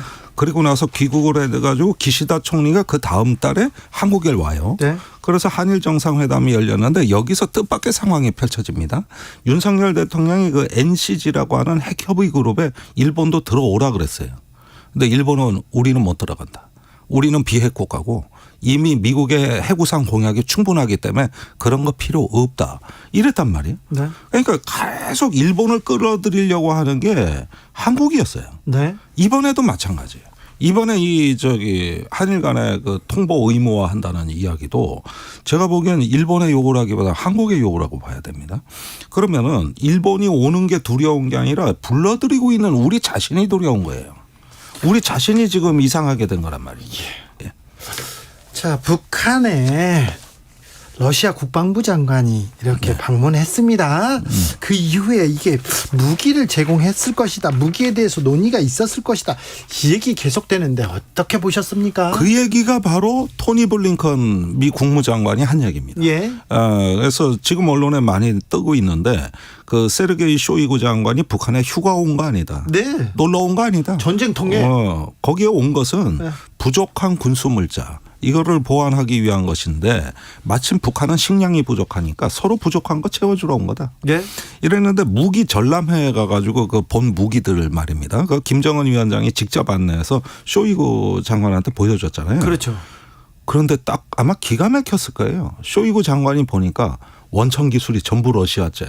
그거를 리버스 엔지니어링이라고 그 카피한 역설계 행결 북한이 자체 주체 무기로 다 만들어 버린 거예요. 그러니까 그런 게 무인 정찰기도 나오고 미사일도 나오고 ICBM도 나오고 다 나왔어요. 예. 심지어 전차 잠수함까지 그래요. 그러니까 러시아 원천 기술을 준 적이 없는데 다 갖다가 써버린 거예요. 근데 전차 잠수함도 만들어요? 북한에서? 만듭니다. 예, 폭풍호 전차, 천마호 전차라고 있습니다. 네. 그러니까 이런 부분들이 러시아 지상 무기를 개념으로 그걸 기본 플랫폼으로 해서 진화한 무기가 북한 무기 체계인데 이렇게 보면은 북한 입장에서는 조금만 더 기술 지원해 주면은 이 군사적 잠재력이 폭발하는 거죠. 대량 생산해서 그걸 러시아에 제공해 줄 수 있는 거예요. 그러니까 러시아가 북한의 무기를 필요로 한다는 뜻은 그 무기가 잘 생산될 수 있도록 도와준다는 뜻이에요. 아, 그러네요. 네, 그런 뜻입니다. 아이고, 그렇게 받아야지. 그러면 이거는 방산 협력인데 네. 이 이야기는 뭐냐 하면은 지난달에 윤석열 대통령이 우크라이나를 방문했는데 매우 중요한 언급이 있었어요. 그 젤렌스키 대통령한테 우크라이나의 방위 능력 향상을 위해 방산 협력을 하겠다고. 네. 그러니까 이번에 세르게이 쇼이그의 북한 방문은 그거에 대한 답방처럼 보인다는 거예요. 거기에서도 방산 협력한다 이 얘기로 읽어야 되겠네요. 그러니까 이거는 이제 북한식 방산 협력. 네. 남북한이 다 방산 협력, 방산 수출하는 건데 이렇게 보면은 우리 안보 비용이 지금까지의 북한만을 상대로 했던 거기에서의 국방 비용과 비교도 안 될 정도의 새로운 어떤 그 비용의 증가가 예상이 된다 이겁니다. 이제는 북한, 러시아를 동시에 상대해야 돼요. 이게 얼마나 안보에 있어 큰 부담입니까 우리한테. 자, 근데 러시아, 우크라이나는 어떻게 되는 겁니까? 우크라이나 전쟁은 어떻게 흘러가고 있습니까? 그 드론 공격이 점점 많아지고 있죠. 러시아 본토를 지금 때리고 있다면서요? 그렇죠. 우크라이나의 드론 공격이 러시아 본토로 가고 있는데 이것도 이제 과거에는 간헐적으로 조금씩 있었던 것이 이제 노골적으로 이제 많이 이제 커지고 있습니다. 근데 이게 우크라이나 쪽의 전략은 그러니까 러시아에서는 처음에 전쟁 시작부터 그랬잖아요. 이건 전쟁이 아니라 특수 군사 작전이다. 2주 만에 끝난다. 뭐 네. 이렇게 시작을 했던 것이죠. 러시아 국민들은 전쟁이 나고 있는지 아닌지도 모르는 그런 국민들이 많습니다. 그냥 그 강대국들 그 러시아뿐만 아니라 자국의 군사가 외국에 가서 활동하고 있는 나라들은 많이 있죠. 미국, 프랑스, 그 러시아 뭐 많이 있는데 뭐 그런 정도로 생각을 했다는 것이죠. 그러니까 우리 지난번에 얼마 전에 그 크림 대교 폭파 때 민간인들 죽었잖아요. 네. 러시아 민간인들. 그 사람들이 뭐하러 가다 죽었냐면 피서 가다 죽었어요. 크림반도로 피서를 가고 있었다는 얘기예요. 그러니까 이게 그래요? 말이 되냐는 얘기죠. 그 전쟁 중인 크림반도에 피서를 가요? 예, 여름에 피서를 간다는 거예요. 그만큼 러시아 국민들은 몰라요. 지금 무슨 일이 일어나고 있는지를. 정말요? 네. 충격적이네요. 그런데 작년에도 그러고 올해도 그렇고 모스크바의 일상이 유지되고 있습니다. 예. 그다음에 경제가 호황입니다. 예. 예, 사실 물론 푸틴의 부양책 때문이라 그러지만 한국 경제를 앞질렀잖아요. 전쟁 중에. 그러니까 경제 성장률 우리보다 훨씬 높아요. 그러니까 규모가 이제 한국을 앞질르기 시작했어요. 그러니까 그 많은 제재에도 불구하고 벌어진 일이고 모스크바의 시민들은 여전히 일상이 평상시와 같이 유지되고 있다. 네. 이 점입니다. 그러니까 여기에서 최근에 바그너 용병그룹의 반란과 드론 공격이 이제 간헐적으로 늘어나기 시작했는데 네. 이 부분이 러시아의 그러면은 지금 일상을 흔드는 정도까지 이르렀느냐? 그건 아니고 네. 그 정도 수준은 아니고 어떤 그 우크라이나의 경고 메시지 전달에 가깝다고 봐야 되겠다. 요거는 뭐냐면 우크라이나가 대반격 작전에서 의미 있는 성과를 거두지 못했습니다. 네. 그러다 보니까 이제는 다른 방식에 의한 우크라이나식 하이브리드 전쟁에 출연했다.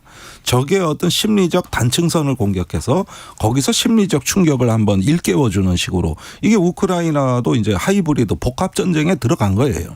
그러다 보니까 이게 의미하는 전체적인 거는 앞으로 계속 소모전이 지루하게 이어진다는 걸 의미하는 거거든요. 네. 특별하게 결정적 전투 없이 계속 전쟁은 이어지는 이런 양상이 되는 거죠. 그랬을 때 우크라이나가 좀 유리하지 않은 그런 상황으로 갈 수가 있는 것이 그래요? 미국의 의사가 절대적인데 우크라이나 입장에서는 그 내년에 그 모두 대선이 있지 않습니까? 네. 우크라이나, 러시아, 미국 다 대선이 있는데 그 상대적으로 어디가 제일 영향을 많이 받겠습니까? 미국이죠. 예. 그 러시아 같은 경우에는 그 전쟁이 아무 영향을 안 미치죠. 그렇죠. 오히려 뭐 푸틴한테는 오히려 예, 그렇습니다. 지금 그 긍정적 지지율이 단단하거든요. 지지율에는 긍정적. 네. 이게 긍정이라고 얘기하기는 좀 그렇습니다만 그걸 이용하죠. 그렇죠. 네. 그런데 이제 저 바이든 대통령 같은 경우에는 그렇지가 않아요. 네. 과거에도 여러 미국 입장에서는 그런 전례가 있었죠. 그 아프가니스탄도 그랬었고 그 과거에 베트남도 있었고 저 대선을 앞두는 입장에서 바이든 점점 이렇게 초조해지는 것은 바이든 대통령입니다. 네. 그렇기 때문에 결국 그 우크라이나 입장에서 굉장히 초조해질 수 있다는 것이죠. 소장님, 네. 니제르에서 쿠데타가 일어났습니다. 그래서 프랑스를 비롯한 유럽 국가 자국민 대피령 내려졌는데요. 어떻게 봐야 됩니까? 니제르가 그 사하라 사막 이남에 그러니까 그 사하라 위쪽은 그 베르베르족이 이제 주로 있는 그런 그 한마디로 이슬람교도들의 국가들 아닙니까? 네. 근데 그 밑으로는 이제 흔히 우리가 말하는 원래 아프리카 사람들 그 사람들이 살고 있는 그런 지역이고 문화가 이제 많이 다릅니다. 그리고 이제 프랑스가 원래 과거에 이제 식민지를 경영을 했는데 서아프리카 쪽으로 했었죠. 네. 그 대표적인 나라가 지금 그 니제르 거기입니다. 근데 그 외에도 부르키나파소, 말리 이런 국가들의 그 영향력이 이제 프랑스가 강했는데 점점 그 나라들에서 이제 이걸 벗어나려고 하는 이런 게 많이 있어요. 근데 네. 이게 결국 국내 문제하고 연결이 되면서 군사 쿠데타로 계속 이어지는데 최근에 이제 부르키나파소나 말리 이런 나라들 군사 쿠데타 일어나고 하면서 프랑스가 서서히 발을 이제 빼기 시작을 해요. 아프리카에서 지친 거죠. 네. 근데 니제르는 좀 달라요. 니제르는 어떻게 보면은 아프리카로 향하는 어떻게 보면 거의 거점이라 다름 없단 말이죠. 거기다가 또 저기 지하 자원이 많다면서요. 아이고 어마어마하죠. 그렇기 때문에 거기서는 발을 뺄 수가 없는 최후의 거점이라고 남겨준 그 상황에서 거기서 쿠데타가 났다는 것 때문에 그리고 이번에 이제 쿠데타 이후에 친 쿠데타 그 시위대에 러시아 국기가 등장을 하기 시작했다는 것이죠. 그래요? 네, 러시아 국기를 흔들어요. 이게 무슨 의미냐? 그러니까 그 중국도 그렇고 러시아도 그렇고 아프리카로 향한 21세기 들어서 더더군다나 점점 그 영향력이 많이 침투해 들어가기 시작하는데 네. 프랑스 같은 경우에는 20세기 초, 19세기 말 이때부터 이제 영향력을 행사하지만 국가의 이름으로 그리고 소위 서구 민주주의 국가 인권을 생각하는 그런 국가 입장에서 할 수 없는 일들이 너무 많아요. 네. 근데 러시아는 자국 그 정규 군대가 하는 게 아니라 우리 알고 있는 바그너 그룹. 바그너 그룹이 들어가서 그 일을 하고 있다는 것이죠. 그렇기 때문에 우리 과거에 왜 무슨 시장에 그 조폭들이 들어가서 행패 부리는 거. 그러니까 근데 명분은 그거잖아요. 우리가 질서 유지해 줄게. 예. 그러면서 어쨌든 간에 좀 뜯어내고 이거를 국가가 할 수는 없잖아요. 예. 그걸 바그너 그룹이 하고 있다는 것이죠. 지금 이거 국제적인 조폭이에요. 그러니까 바그너 그룹에 대해 가지고 또 최근 올라온 뉴스가 뭐냐면은 폴란드의 총리가 저 바그너 그룹 벨라루시에 있는 거 진짜 못 견디겠다는 거예요. 예. 계속 자극하고 있어요. 2시간이면은 바르샤바 점령한다. 저 바그너 용병 그룹이 벨라루시에 있으면. 이러니까 전에 없던 공포가 고조돼 가지고 지금 뭐 의도적으로 공포를 조장하는지 모르겠습니다만은 이 바그너 그룹 벨라루시에 있는 거에 대한 스트레스가 폴란드가 굉장히 심하다는 거예요. 그리고는 뭐 정치적 책임도 없고 부담도 안 지고 나 몰라 이렇게 러시아에서는 그렇죠. 이렇게 러시아에서 우리가 통제한 거 아니죠. 그렇죠. 네. 이게 바로 회색지대 전쟁입니다. 그런데 바그너 그룹은 항공기하고 미사일을 운용할 수 있는 군대입니다. 네. 이게 뭐 게릴라전만 하는 거 아닙니다. 네. 거기에다가 각종 미디어는 얼마나 능수능란하게 다릅니까? 아니 미국의 대선에 개입한 그룹이에요. 아니 그런데요. 네. 전쟁은요. 이 평화는요. 아주 작은 곳에서 깨지기 시작하거든요. 전쟁은 아주 작은 것에서 불붙기 시작하지 않습니까? 걱정이네요. 그렇죠. 그러니까 이번에 프리고진이 제거된 것이 아니라 오히려 푸틴에 의해 가지고 그 생명이 연장되었고 지금은 오히려 더 활개치게 생겼어요. 그러니까 이런 어떤 사적 용병 그룹 간의 군벌 투쟁도 벌어지고 있고 그리고 사실 이게 러시아만 하는 거 아닙니다. 이 원조는 미국이에요.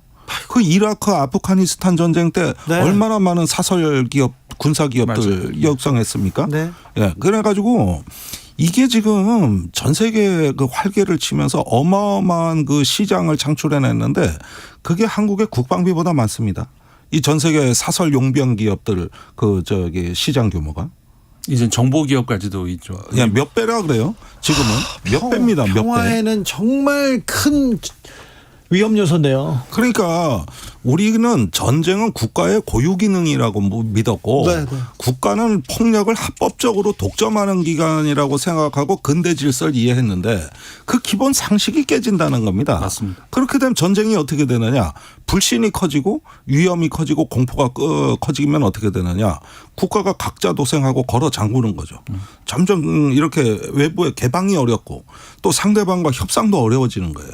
그러니까 전쟁의 신에 자동적으로 끌려 들어가는 거예요. 이게 그런 어떤 그 고약한 구조로 이루어지는 전쟁. 이걸 일명 뭐 국제 정치에서 더러운 전쟁이라는 용어도 있습니다. 이 더러운 전쟁의 시대에 지금 우리가 진입한 거 아닌가 이런 우려가. 저는 이미 그렇게 돼가고 있다고 봐요. 이미 그러니까 그렇게 됐어요. 그 우크라이나 전쟁이 그 유럽의 그 동쪽에서 그 벌어지는 어떤 그 우리와는 거리가 먼 것 같은 그런 전쟁이었다고 생각이 했었는데 전혀 아니네. 이게 지금 그리고 지금 최근에 발생했던 니제르 쿠데타도 그냥 아프리카 먼 나라에서 있었던 일이라고 생각할 수 있는데 그러니까 그냥 단순한 쿠데타인가 보다 했는데 그게 또 아니네요. 아니죠. 네. 다 이어져 있어요. 그렇죠. 이어져 있습니다. 우크라이나 전쟁의 국제적 확산이라고 봐야 되는 것이고 그렇게 되면서 태평양 지대까지 인도 태평양 지대까지 프랑스가 최근에 그런 것도 있었죠. 북한하고 프랑스하고 언쟁이 있었잖아요. 왜 그래요? 그러니까는 프랑스가 서서히 그 인도 태평양 지역으로도 왜냐하면 명분은 또 그 인도 태평양 지역에 프랑스 국민들 많이 살아요. 네. 그러니까는 그 자국 국민들 보호 그 명분을 두고 있지만 어쨌든간 이 지역으로 프랑스도 확산을 지금 확장을 하고 있는 그런 상황이라는 것이죠. 그걸 북한이 이제 눈치를 채고 사실은 중국이 엄청난 스트레스를 느끼고 있어요. 네. 이번에 캠프 데이비드 한미일 정상회담도 중국의 최고 관심사입니다. 제가 중국에 지난주 가서 분명히 그걸 봤어요. 네. 엄청나게 민감해요. 그러니까 지금 동아시아에 철의 장막이 세워지고 있단 말이에요. 예. 한미일 대 북중러라고. 이게 냉전 시대나 상상했던 그 철의 장막이 지금 건설되고 있어요. 이거 지금 굉장히 민감한 거지. 우리가만 동맹 잘한다고 끝나는 거 아닙니다. 이건. 지금은 전략의 판을 봐야 돼요. 지정학을 봐야 돼요. 한반도는 이 평화의 안전판이 매우 좀 취약한데